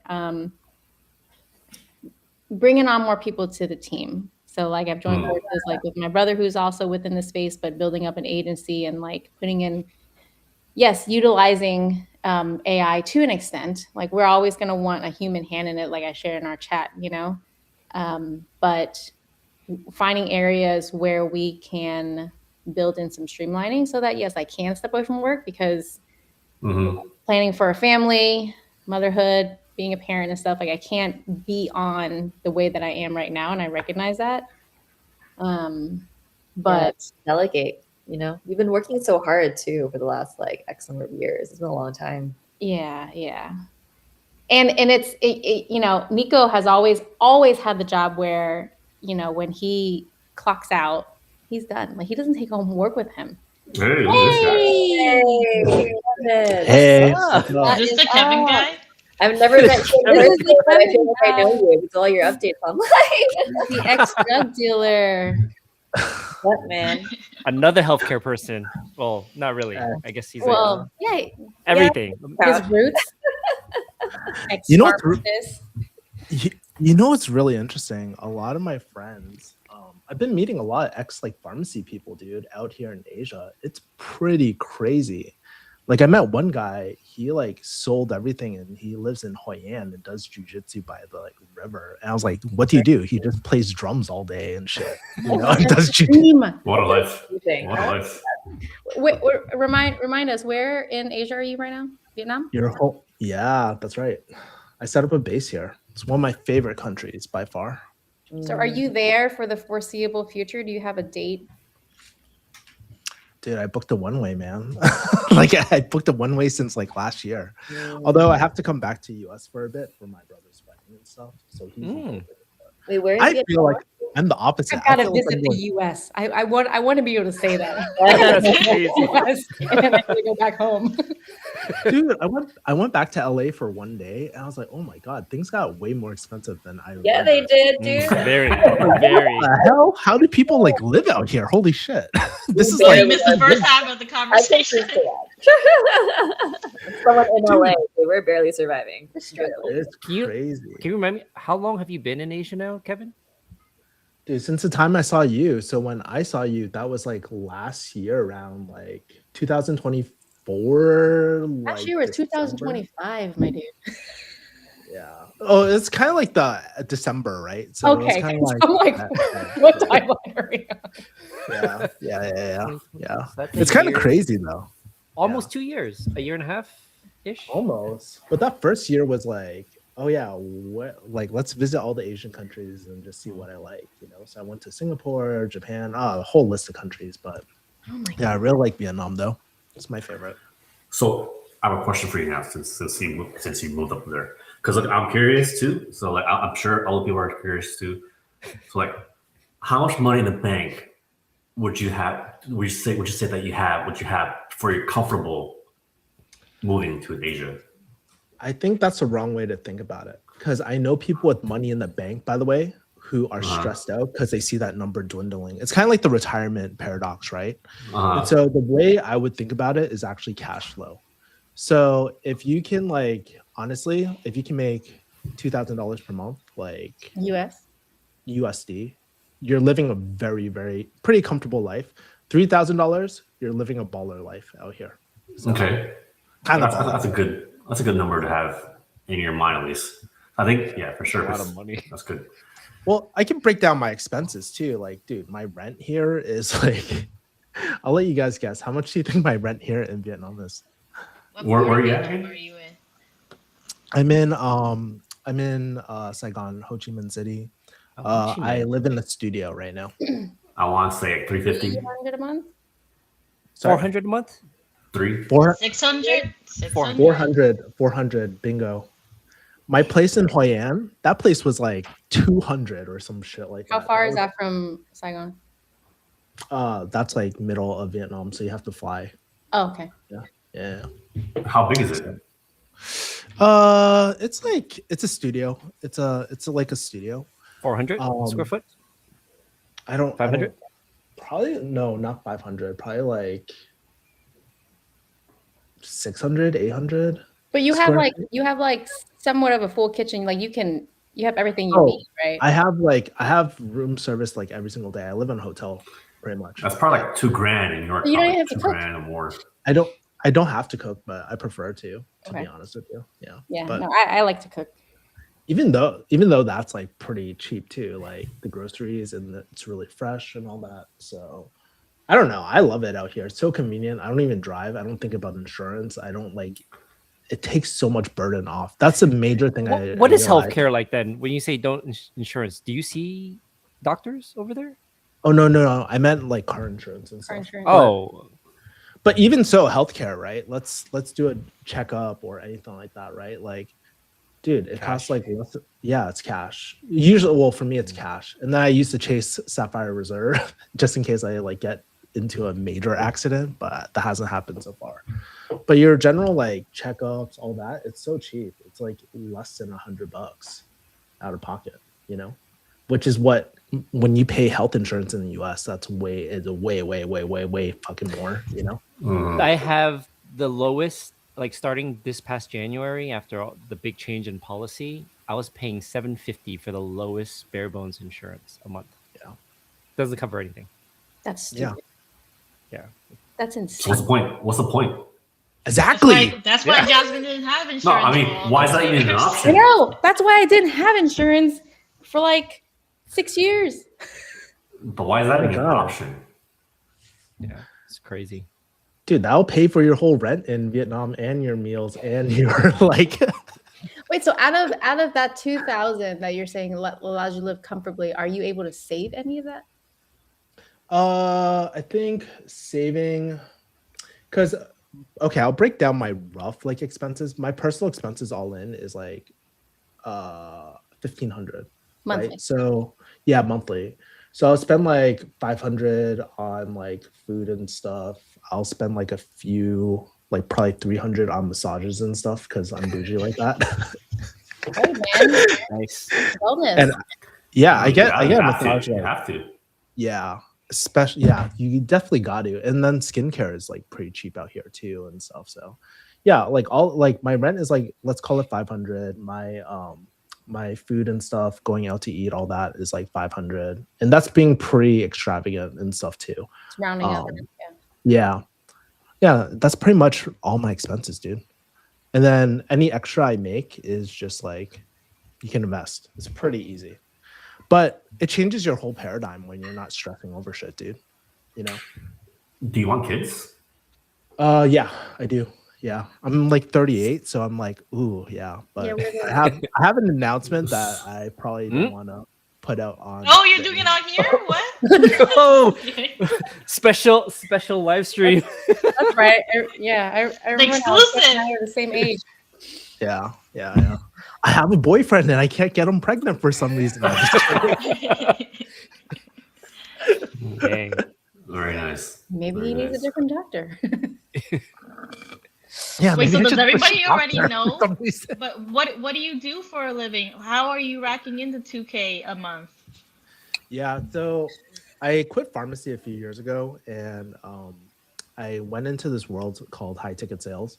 I basically I'm head of sales for different YouTubers and stuff, and then I do like affiliate marketing on YouTube. So I review software and all that. I get a percentage cut. Recently, I landed a pretty big deal with I don't know if you guys know him. Do you guys know Daniel Priestley or anything like that? Yes. Oh my God. You work with him Yeah. now? Well, so their team reached out to me, Score App reached out to me, and now they're paying me on retainer plus a 40% commission on top of that. So I'm like, oh my God, dude, I don't have to do demon hours for like sales calls or running sales meetings. I need to go all in on this. So that just closed recently, and I'm pretty happy about Congrats. it. Yeah. Very nice. That's awesome. And Did And you now I'll start get, this like, massage. after Huh? you left? Did you start this after you left pharmacy as you were moving to Asia, or No, you were already dude. out of pharmacy before you moved to Asia? Dude, I got fired from pharmacy, man. I got fired Like, from pharmacy like when I was 30, like around 29, 30. And then You say I was like, fire from pharmacy, like not from one pharmacy, like from the whole industry. Did you get like? Blacklisted. Did you lose your license or something, or? no, if you look out in California, I'm still licensed, by the way. But Wait, don't you have to continuously take like your? yeah, you just do it online. It's like really easy. It's a pharmacist letter, and then you literally just like I didn't know you still have your license. Hey, I man, do. I don't keep up know. with your plan B. Interesting. Honestly, I don't even know because I think about like the whole peptides thing. I've been approached multiple times. Dude, I've been My friend's approached doing that right multiple. now. Yeah, it's pretty lucrative, and I'm just like, it's like opportunities like these. Wait. Oh. We talk. What's peptides? Yeah, we that's talking what I was about saying. Yeah. Talk us about what- Norman, what's do you going want you to explain fat? it? You want to explain the peptide thing? I'm not sure what it is, but like, cause my friend, I don't know what it is, but my friend's doing it. Like he built this site to sell peptides to people, whoever it is, and he just I've heard of the is it peptide, so like too, but I don't fully there's understand. like some kind of I don't know what kind Peptides, so it's in the big wellness world right now. So I Yeah, think it's weird. So we're stepping into the But- wellness regenerative space. And so the peptides world is more about like, how can you stay as young as possible for as long as possible? Right. So peptides like GLP-1s, like your Ozempic, that's a peptide. Right? Oh, that's what you're categorizing. Okay. That's a peptide. So like Wolverine, right? There's like NADH, like all those things are like being injected right now with the idea of like sustaining long-term health. So they're saying like, oh, like there's like benefits for like rebuilding cells, like getting ligaments to start rebuilding its own, like having energy, like NADH with your like your mitochondria and your cells are starting to get energy. So that's like, the big topic right now in healthcare. reminds me of that tech guy with Longevity. Johnson, that Johnson guy. Ryan Yeah, Johnson. and, Yeah, Yeah. I've seen his stuff. Yeah. And then So- pharmacies are being pulled in the loop because of compounding and stuff too. So I've been approached multiple times to like do some sort of partnership or something like that. But I'm like, what the fuck am I going to do? I'm here in Vietnam and stuff. I would need to go back to US maybe, but yeah. A little sketchy with that. It's actually a lot of my friends are actually on peptides because we're in the jiu-jitsu community, and so you get all these like you get your ligaments and tendons get banged up in jiu-jitsu. So a lot of people are injecting BP C157, TB 500. I need to write this down. Crazy. Because I need to write this down. Yeah, it's actually really. I have a lot of as a physical therapist myself, but you know, Is it regulated? Huh? Sorry. Is it regulated? Gray area. It's all like research, like some of them some of them are FDA approved. Some of them are like, well, we're still doing research on it. There's only animal models. Use at your own risk. And it comes in these sketchy vials. So yeah. I mean, it's the steroid era. It's not illegal, right? Because pharmacy is like, you know, dispensing, people like doctors are prescribing it. But when it comes to like ligamentous health, honestly, your baseline should be your nutrition. Like that should be your baseline, not injectable. Right. So how much of like your bare minimum nutrition are you eating? Are you getting a protein? Are you getting a collagen? Are you getting enough vitamin D, B12, right? So just make sure your macronutrients are on track before you start adding these things, because you know building blocks build off of it. And peptides are not going to work for you, right? Yeah, and an important part of it too is, are you getting enough fentanyl in your diet too? But yeah, that's true. Sure. Yeah, let's add some of that rat poison, shall we? Just a little drop. You just need a little bit. Yeah. Guys, honestly, what's more effective than that is shockwave therapy. I can guarantee you that. Oh, dude, really interesting. I love it. Shockwave therapy is one of those things that has been so game changing. All my friends in Vietnam. Wait, what therapy? So shockwave therapy. Shockwave. Oh, okay. Yeah. Okay. Give me the TR. Yeah. So definitely you can go. At our clinic, which is why I'm such a fan of it. But it's been kind of an insane way to regenerate tissue. So we go anywhere from like tendon injuries to like arthritis to like even like brain stuff. But we mainly use it for our purposes on like tendons and ligaments and like bone, right? So basically, you're taking acoustic waves, you're creating micro tears in your tissue to help that restart the inflammatory process, which then starts to build tissue again. Does that make sense? So it's kind of like this. TLDR. It's kind of like this tube, right? And there's a little bullet inside, and it hits acoustic waves. Yeah. Yeah, that's what makes the wave. So it's like this bullet that's like shooting through. It's like a Theragun, right? So imagine a Theragun type of like handle. So it's an L-shaped handle. There's a metal bullet in here. Then the mechanism inside creates the acoustic waves from a machine that adds like electromagnetic, like some sort of power into this. You know. Have you guys heard of this thing called TEND? Yeah. Dental? Yeah, TENS, like a TENS machine, like where. No. It's a company called TEND. And like they have like this vibrating like tool that helps your muscles. Oh wait, yeah, it's like a massage. Like it looks like a dildo. yeah, sure. But yes, yeah, that. Yes, I have one. It's really great for TMJ and really great for massage. Really, I have one of them. It's nice. It works really well. Yeah. Yeah. One more thing about Shockwave. This is important for Brian since he's adulting. You can use it for ED too. It's actually approved. Oh, you can. Erectile dysfunction. Yes. Wow. Very nice, Brian. Very nice. And TMJ too, by the way. Dude, just use it on your ED and then you put it. I've already tried it. It doesn't work. A question with Shockwave though, is that regulated at all? Is like I think so. Know. I mean, it's been in the healthcare industry for a very long time. Europe's had it for a very long time, and then we just got it in the US in the last like 5 to 10 years or so. Europe was always on the top edge. Yeah. I mean, we get our PT research from Australia and Europe, so that's where a lot of that energy. Nice. Nice. Daphne, do you have a favorite brand for like Shockwave machines? Paramedic. Yeah, Paramedic is the standard. What is it cost like on one of those babies? They're pretty expensive, but I am thinking about bringing one to Vietnam. You should, honestly. If you can She's like advertise 5K.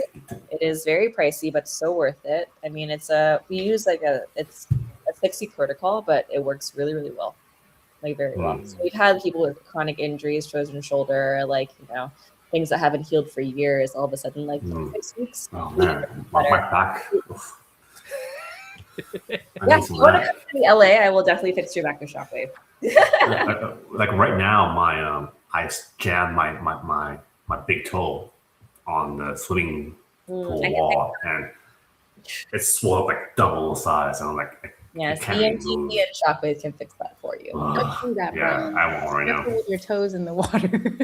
Or just ice bath it, cold plunge it, put it in ice, wait till it goes numb, and then dip it like for 20 minutes. Yeah. And then you should be Yeah. Yeah. Dude, the first time you get Shockwave, it is so crazy though. It's such a unique feeling. I've never felt it before, and it's like it's pretty cool. Yeah. What is highly recommend. Is there a recommended cadence that you have to stay on it, or can it be a one-time? No, it has to be a 6. We recommend a 6-week protocol basically. Okay. It's a once a week for 6 weeks for Shockwave, and then we add something called EMTT with it. Oh my gosh, I feel like I'm at work right now. But basically, EMTT is extracorporeal magnetotransduction therapy. EMTT. So it's basically a handle. There's a wand here. It looks like a handle with a circle on it. And basically, it goes over your injury area. The wand has a quarter power of an MRI. What it does, super nerdy stuff, but then it actually helps you reset your cells for it to be able to prepare to, like, it actually take in the nutrients from your bloodstream and push out junk from the cell. So, Daphne, you can make your own content. I've been telling you this for years. I could. What is the cost of these type of therapies, Daphne? Because you guys do a lot of cash. Is it in the range of like hundreds or like thousands for like the whole 6 week? We charge per. I mean, it depends. Per session, probably. We have done packages before. But we also do charge per session. It just depends on what the patient wants to do. So how much is that? But is it more like in the range of hundreds, or is it like more thousands? So the individual treatments are hundreds, and then the total package is thousands. Right? Thousands. Okay, that's not too bad. Mm-hmm. Like my massages are in the hundreds. It'll cost you as much as a massage, right? So yeah, that's probably worth it. Yeah, 100%. Yeah. I assume it's cheaper in Vietnam, where Kevin is. I mean, Kevin's gonna have to pay USD money to get that Curamed equipment to Vietnam, so he's gonna have to charge some US pricing. It's quite expensive, and it's quite heavy too. So I have to like be mindful of that too. There's no way I can put it in a suitcase. The voltage is it like the same voltage in the US as it would be in Vietnam, right? Vietnam is stronger, but they have like some US like ports. But I also have a transformer type of thing. So you might be able to get it straight from Curamedics UK, maybe, for them to get you like a UK volted Curamedics like stack. I don't. So they're 220 bucks still, right? Not quite sure, to be honest with you. That's a Curamedics and see. Yeah, I actually I was actually talking to one of the manufacturers for one of the Shockwave machines, and they're like, "Hey, we can do Asia voltage or US voltage and stuff like that." So that's great. Yeah. But the only thing is, Vietnam blocked my first Shockwave machine. I was like, thank God I paid with my Amex Platinum because, like, really, like, yeah, dude, they blocked. Wait, where was it from? It was from China. I was looking at Per Vita. Okay, yeah, I've heard of that one. They have great entry level ones and stuff like that. My friend has one in his apartment, and it was before they made the regulation like super strict. So he got his machine in, and I didn't. I was so pissed. Oh no! Well, good luck. The regulations are a different ball game. I thankfully I don't have to deal with that. But dude, how am I going to fix my ED without like? I told you it doesn't work, Kevin. It doesn't work. I'm trying to get his husband pregnant. I'm trying to get my boyfriend pregnant, man. Oh my gosh. Hey, Daphne, speaking of wellness, hyperbaric chambers. Yes, we have four chambers. Yeah, I know you do. There's a gym here that like a new gym that I don't know if it's new or not, but they have like a membership that has the hyperbaric. Mm-hmm. How frequently should you use it for it to be beneficial? So the science is 3 to 5 times a week for it to be beneficial. Jeez. For 40 hours in theory. So It's 40 basically hours every day. total in the chamber a week. It's work. So It's work. not a week. So you want to spread a total of 40 hours, but at least 1 hour per day, right? So it's like if you can get in there for 5 days in a row, you're gonna get better like actual like methylation of DNA and like DNA changes to be able for that to stick with you for a long time. That's Right. what LeBron does. You know, that's what. Yeah, I was that's what so- the research says. I So was- How do you find time to do these things? That's like so If much. it's in you your can work in house. there. You can work in there. You What? can take your laptop, you can take your phone, you can take whatever you want in there, and then you can just It's like a. Aren't you? Is it a room? yeah. Have you not? Do you ever see my Instagram post? No, I about- see it, but I thought you were like in the capsule. Or Oh something. no, it's like a bubble. It's like a pretty big bubble. And like you you- said, Those are the older ones are like that. You can think about the older ones.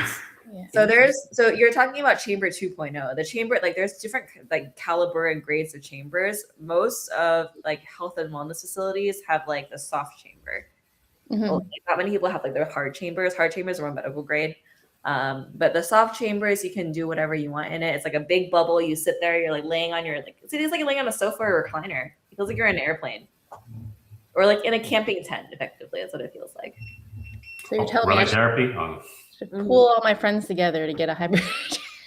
Honestly, it's only like 10 to 12K. So I know. I've seen it, and I told Mika, I was like, we really you could get one. do this for our health. You should. I mean, it's not that expensive, honestly. If you can get like 10 people to get you to pay $1,000 each, unlimited use of your hyperbarics is gonna be could be worth it. If My you friend have- just got a relic therapy Oh, I love a relay therapy lamp. wall thing. Does Jasmine- the It I don't reminded know me if you know the answer to this question, but does the hyperbaric chamber require a lot of electricity? Like, will it I shoot up my? don't know. That's a good question. I'll do it. We pay for it. I mean, it is what it Ja- is. Jasmine drops like 10 to 12 G's only to move to Vietnam the next week later. I'm just gonna go there. You and I can invest in a hyperbaric chamber and build up a wellness clinic. Actually, that's the one cool thing about Vietnam. There's more and more wellness things popping up here, and there's a whole community out here. So it's pretty affordable, especially when you compare it to the US. Hey, You know. a quick question about that. Is it pretty easy to get around without having to speak Vietnamese? Where you are? Yeah. yeah. I mean, in the city for sure.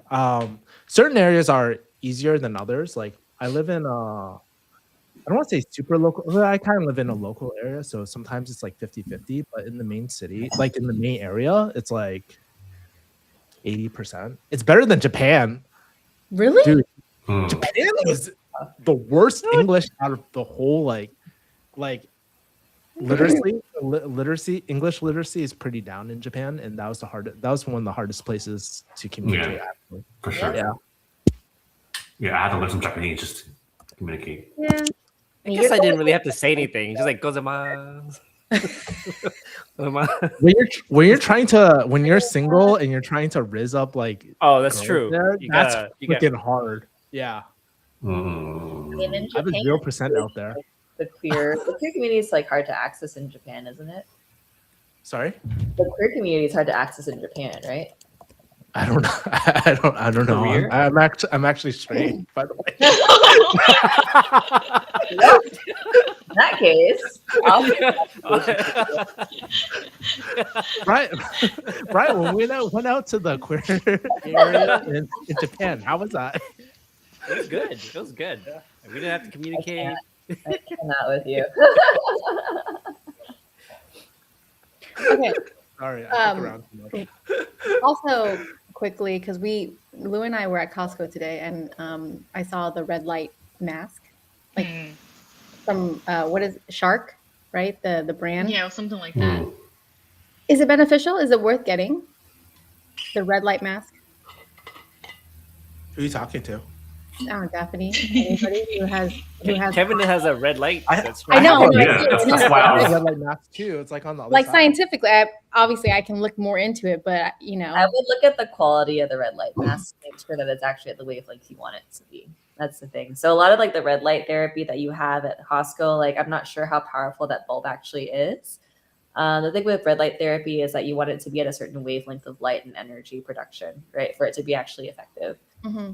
So if you can have the unit and then actually look at the red light beds, right, and actually compare, you can have an idea of whether it's effective or not. Do you know the wavelength amount? I don't. I can look at what we have on our clinic that actually works really well.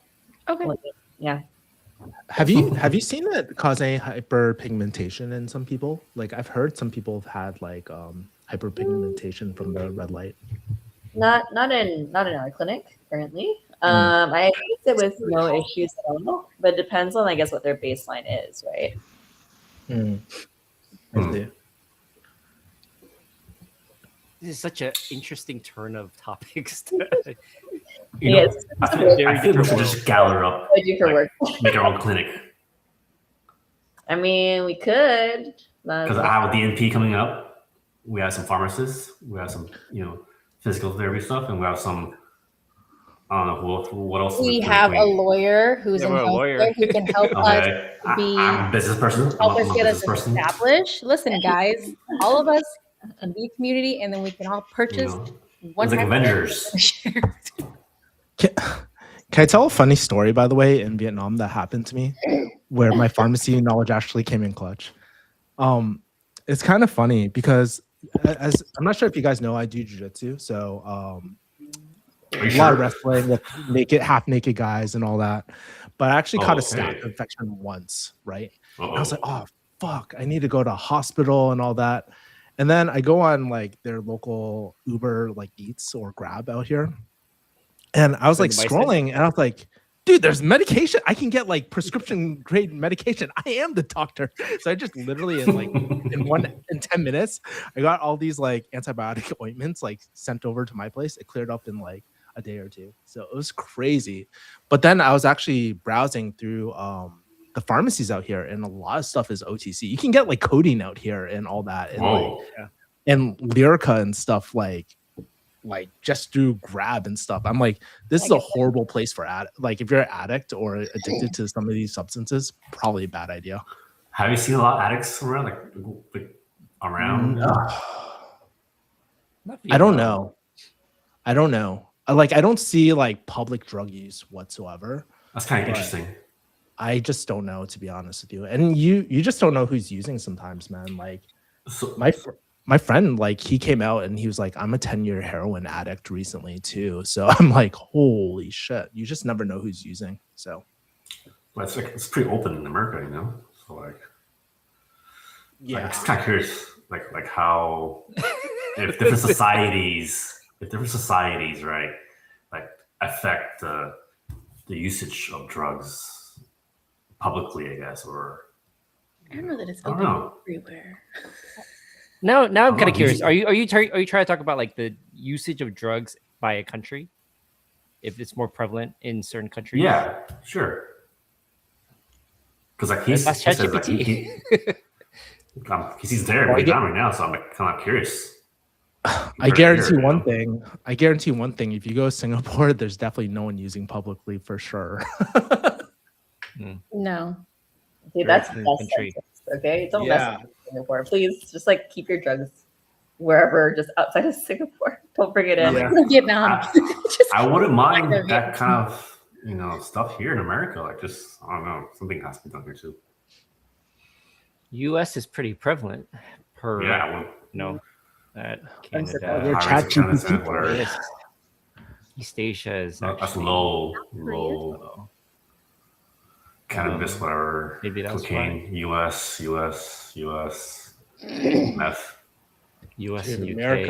America, Europe. Kevin, question. US? Are you paying taxes in Vietnam and in the US? No, you can't reveal that. I can't reveal that. I'm just joking. Maybe you can't. I don't know. To the IRS right now. No, I'm on travel visas and stuff with in Asia, and then I have like foreign exclusion. I forgot what it's called, but like the first rough like 120 is like free and clear almost. So yeah, that's pretty nice. Yeah. Perks of being homeless, A professional homeless guy. How long have you been in that studio that you're living in now? Couple months? A few A year? months. Honestly, like what I do is I just leave all my stuff here and they just take care of it. So I can dip out whenever I want and stuff too. So trusting. So trusting. Yeah. Oh, that's the one thing about like Asia too. It's like, or specifically Vietnam. I find the people here to be so kind and so friendly and stuff like that. And it's like, man, when you're in a high trust society, you forget about what that feels like. Yeah. And I remember like my childhood used to feel like this. And I'm like, oh, this is actually how life is supposed to be, where people aren't stressed about finance all the time, where people are actually spending time with their families and just like going out to eat isn't super expensive. Like everybody goes out to eat here and stuff. So, and people are just like, it's midnight and people are just chopping up at coffee shops and stuff too, man. And it's like, I'm like, oh man, I thought like when I went to one Asian country, I was like, man, it must be only this country, but every single country I go to is kind of like that. It's not just Asians either. I met up with a couple of friends, like 10 of them, and all of them were born in the States but moved mostly European countries. And looking back, they still live in Europe, but looking back, they're like, US is way more dangerous than all these other places. They were much more afraid of like getting shot, getting mugged, getting killed or something in the US versus like other places. Yeah, I believe it. But that's also because it's all they see on the news from the US, right? So it's like all the news that they see is all the really big sensational news of like, oh, someone got shot. Oh, like this crime happened in the US. Oh, this, and this, right? So that's what that's what BBC and the other international news stations are broadcasting in those areas, which is why they're so terrified of coming here. Yeah. You don't think that the crime is higher here? I think it's pretty high here, 100%. I just don't know if it's higher than, let's say, like definitely not in Singapore. Singapore is super safe, or Japan. But like political unrest in Europe is also kind of a thing as well, isn't it? And like there's also, like crimes going up in Italy, crimes going up in those areas, like pickpocketing and stuff. Maybe not like violent crimes, right? Not as much. But like every place, you kind of have to be mindful of where you're at, right? Don't just assume like complete safety per se. Yeah. But when you're comparing Asia to the US, like 100% Asia is probably definitely safer. I can't speak for Europe though. But I know my friends in Singapore who are like afraid to come to America is because all they see on TV is like people getting shot. Oh, that's a big thing, by the way. Like that's the number one thing that they like when I speak to people over here and they're like, what is it like in America? Have you been shot? I'm like, what the fuck? Everyone asked me, I was like, are you guys okay over there? There was a shooting last week. I was like, yeah, that was in Texas. They're like, oh, isn't that near you? I'm like, nah, dude, that's like, thankfully very far away. But that's all they see. That's all the news puts on there because it's sensational, right? Yeah. Yeah. And also an interesting perspective my friend was telling me is like, because they grow up in such a, I don't want to say protected, but like safe environment, it makes them very wary to go into like super dangerous areas or more dangerous areas, I guess. I don't know. Yeah, we're sheltered in Asia for sure. I feel comfortable whenever I'm in more dangerous areas. I'm actually more scared when I'm going to those really rich areas, to be honest. Really? This was interesting. They just feel so weird. Like rich areas get in out. the States? Like get out. Huh? Like rich areas in the States? Yeah. I'm like, it just feels out. I feel out of place. It's like, get out. I mean, that makes sense. So I think it feels so like bougie. I'm like, oh, they're speaking differently. They're moving differently. I'm like, I'm not used to this. Oh, they definitely move differently. Who are you talking about? They move slow. They move really slow. Norman's talking about rich people. They move differently. They moved. Yeah, and they sound different. Who are you talking? Do you know some rich people that you're talking about? I don't know. But no, that's why he's here. But whenever I go to Potomac, right, I'm like, these people are like really weird. Man. I'm like, this is weird. Because I'm used to like, Glenmont, Wheaton, and there are some people who are like very normal in Potomac, Maryland. It feels like get out to me. Like whenever I go there, it's like get out. Yeah. The movie. It depends, though. It depends. Yeah, I'm sure it depends. But I'm just saying, whenever I go there, it's like, what the heck is this?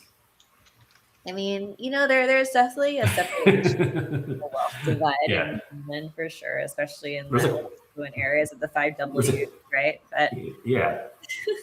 There's like barely any. There's like nothing there. There's just houses, big ass houses, and there's like. Not where I am, man. What the heck? Super normal. ASMR. I'm in a very like normal house with a very normal neighborhood.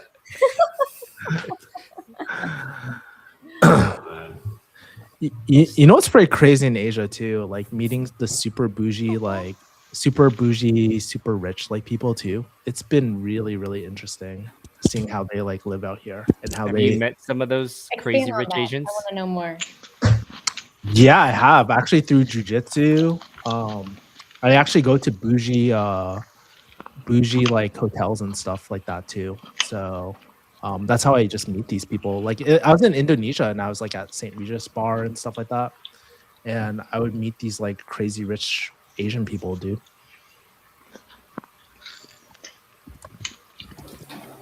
Dude, I'm so distracted by the ASMR. You just started like using your fingers. I don't know if she knows. That's why I was like, I don't want something to happen, and then. Are you able to do something about it or no? Yeah, Sorry? I already did.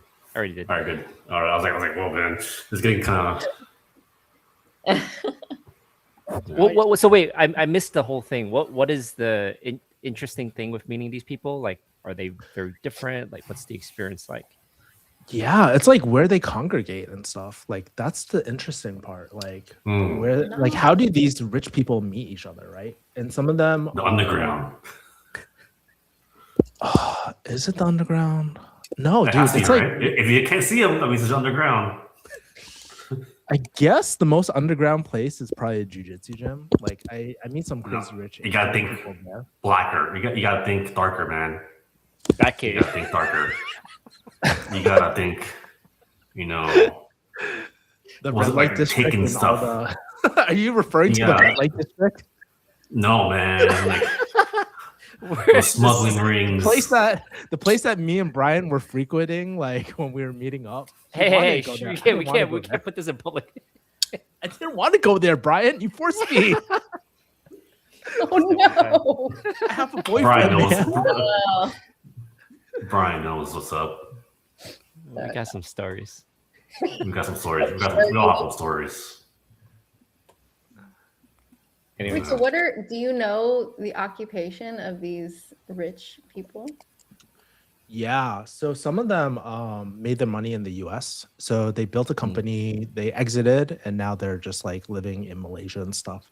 And just like they've set up a few cash flow businesses and stuff there too. The other people, they're like they have like they have like they're definitely part of the I can't think of the word, but they're definitely with the higher ups in, like, for example, in Vietnam, they have like different government contracts and they're just like chilling at the Park Hyatt at the spa because they're just, that's where that's where I meet them. Like I meet them at really bougie ass hotels or like through jiu-jitsu. Those are two places I meet them. Sounds all right. That's where they get their escorts, Yeah, dude, you fit right in. If you love like that life, you fit right in Thailand, man. Brian knows. Brian, I mean, I'm friends with Brian. I mean, I'll take you guys if you really want. I'll give you a tour if you really want, but no, I don't need a tour. Just tell Steven he knows the place going on in 2 months. I don't need a tour.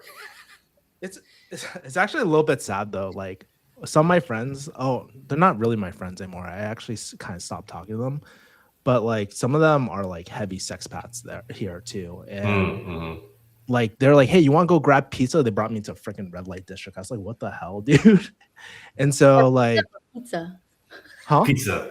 Well, I didn't know pizza meant like freaking brothel / strip club / I don't know. It's like that's what they use in that. I don't know. Read some of the Epstein file stuff. They use like pizza and all these other. Yeah, these code words. I read that.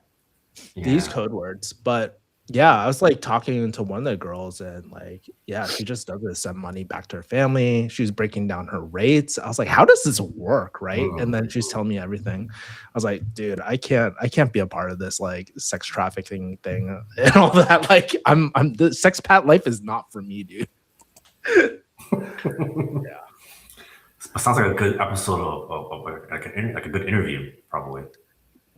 I think that's the coolest thing about being in Asia, honestly, and just traveling is just like you get to meet people of all sorts of walks of life. And I'm just very, very lucky that like for a good year, I was meeting a new person almost every single day or multiple new people and just listening to their stories. And so it gives you so much perspective about how lucky we are being like having the US life. Because I feel like being in the US, since we have so many different cultures around us, we're exposed to stuff too, right? Like I was talking to this girl and she has no idea like what Mexican food is or what it tastes like or anything like that. I was like, what? And I tried some Vietnamese Mexican food.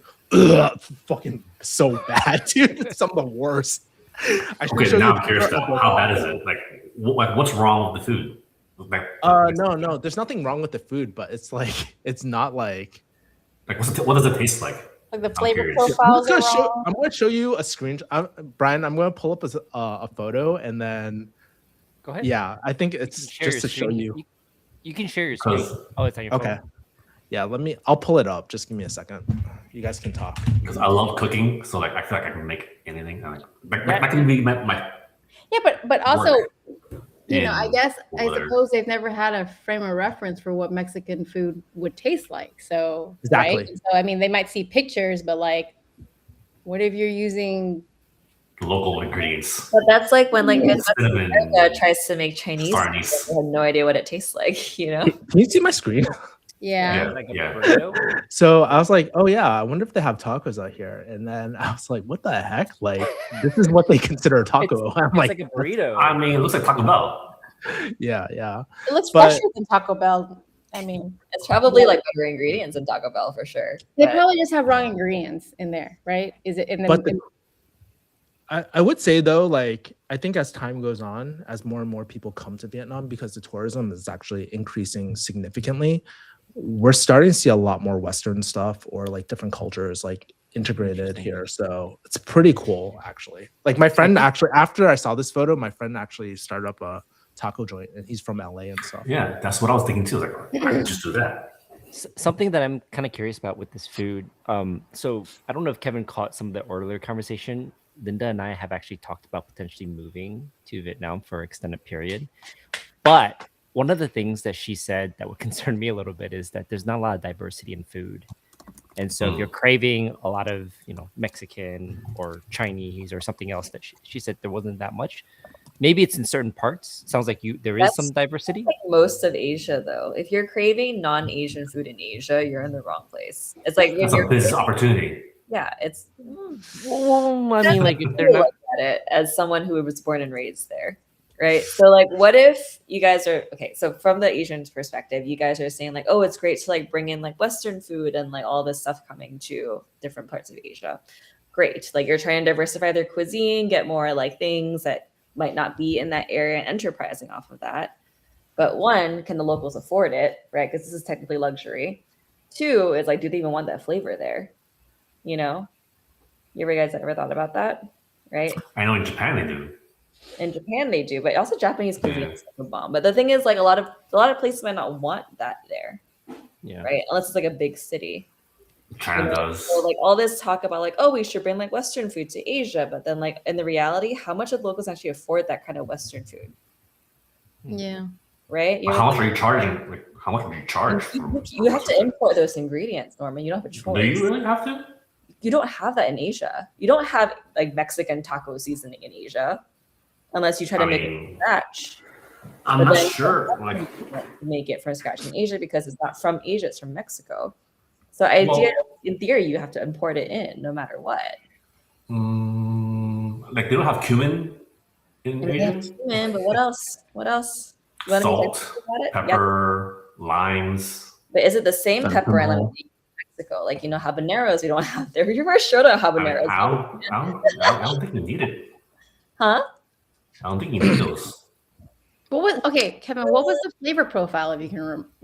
Like the ingredients, the ingredients itself wasn't like rank. It just probably was not the right combination of seasoning, flavor. I think it's more of a terminology. Like that example I showed you, I think it's definitely a terminology thing for sure. Because I don't know what I got, but it wasn't a taco for sure. How I would define a taco, yeah. But I would say like go back to Brian's question about like different foods. Only like don't. I think like it's really here in Saigon or Ho Chi Minh City, like it's really, really easy to get whatever you want. The only hard thing I would say is like if you're looking for American steak or anything like that, that is the number one hardest thing I would say to find. But everything else, it's like an American steakhouse type of thing. That's surprising. Because it's less cows, or I don't know. Maybe it could be. There's a lot of cows here, but it's also like it could be what Daphne is saying. Like we have American cows. We don't have American cows. We have Australian cows in Asia. Dude, we have a lot of Australian imports and New Zealand. New Zealand beef products are like amazing. Yeah, I heard really good. All that shit. In my opinion. So good. That's the thing, right? In Asia, for us to import it from the US is very, very expensive. It's like importing Asian goods to LA. It's also very, very, very expensive, right? So. Yeah, I saw this funny like reel about like this girl complaining about like, oh yeah, living in Vietnam is actually so expensive, and then she showed her grocery haul. It was all American products, and so she was paying all the taxes on top of that. I was like, yeah, no shit, dude. So they do sell American products. Like you talk about food products, or just in general. They sell like cheese and like salamis and things like, but that's not part of our local cuisine. Right. Yeah. So like this is for anywhere in Asia. You want to buy American products, you're gonna get charged American taxes and import taxes. Yeah. Interesting. So it's probably a lot higher right now. Yeah. In general, for all the terrorist stuff. Well, I was talking to one of my patients who like lived in Singapore for a while, but he bought things like American cheeses and like salamis and like those kinds of like, American groceries. Whereas like a Singaporean person would spend $100 for groceries, like a ton of stuff, but American groceries, 4 items is like $100. Very interesting. Right? So is there no cheese in Singapore, or you don't eat cheese in Singapore? Like it's not part of our normal cuisine. Oh no! Oh, but Malaysia loves their freaking cheese, dude. Malaysia bro. Cheese. What's cheese? Well, to be fair, I actually would love to immerse myself in a new country. I think that would be such a cool life experience. Like what you're actually doing is like so interesting to me. I don't have to eat American, or at other cuisines. I would love to know what it's like to live in Vietnam or some other Asian country. I think that's really cool. The Viet food is like so fire here, and that's why I actually chose Vietnam, because it's like really healthy. It's pretty healthy, and then like it's so accessible. Yeah, like bun cot, right? Like that is like one of my favorites with the clams and shit. That is my favorite one. It is so freaking good. Yeah, I'm sorry. Yeah, but then like if you want like Chinese food or something like that, there's certain areas for it, right? There's a lot of Chinese people here in Saigon, District 5, and then there's like the expat side of town too, where you can find all your Western like bougie shit, So like I would say it's pretty. I think honestly, Vietnam is such a hidden gem out of all the different Asian countries I've been to and stuff. Vietnam is lesser known for now. Everyone's going to Thailand and Bali. So Vietnam, if you want to hop on that, now is a good time. Although social media is really bringing Vietnam like up, it's the popularity is like insane. At least from my perspective and what I'm seeing on my algorithm. Last year was Japan like every single time. Yeah. Oh yeah, mine is Japan right now. I think it's still Japan. I feel like people are still. Oh, last year was all Japan. Yeah. Japan is up there for me too. It's like one country I would consider living in, but it would be a struggle because I don't speak Japanese. So yeah, but the one country. Oh, sorry. I was just saying, Japan is lesser accepting. Like they'll welcome you as tourists, but once you're like trying to live there, from what I've researched, they're just not. Yeah, for sure. I mean, unless you speak their language, right? But even then, it's still hard. Yeah, you're still a foreigner, right? But you're not trying to be Japanese. they're just trying to understand the culture and like, you know, kind of come down to their level. Whereas like making them speak English to you is like, you know, going to come to America, like, why don't you speak English? And you're like, you're coming to Japan, like, Japanese, you know, it's the same thing. Americans still doing that. Yeah. Do you know what's really funny? Like, I was in Malaysia, right? And like, you know, when I go to Malaysia and people are speaking Chinese, dude, their Chinese is so good, right? Yeah. But then when they switch over to English, I'm like, dude, they have that like the Malaysian English. Like, I love the Malaysian accent. It's my favorite. Really? Well, the Malaysian part is my favorite English, like Asian English accents.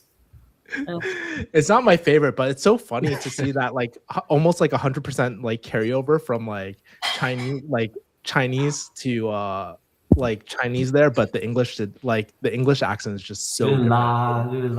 Yeah. It's so funny, dude.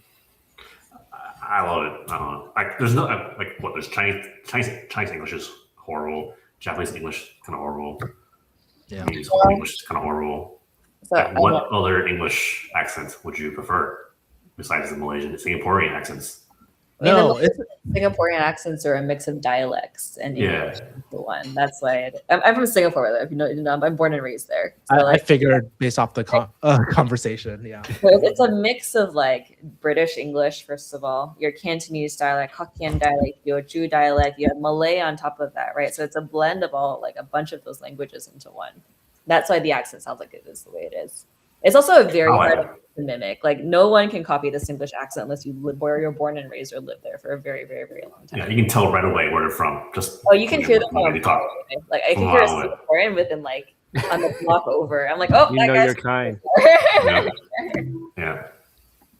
It's very distinct. But Singaporeans like love Western accents too, man. So there's also that, right? The one thing I wasn't a big fan about in Malaysia is actually the food, though.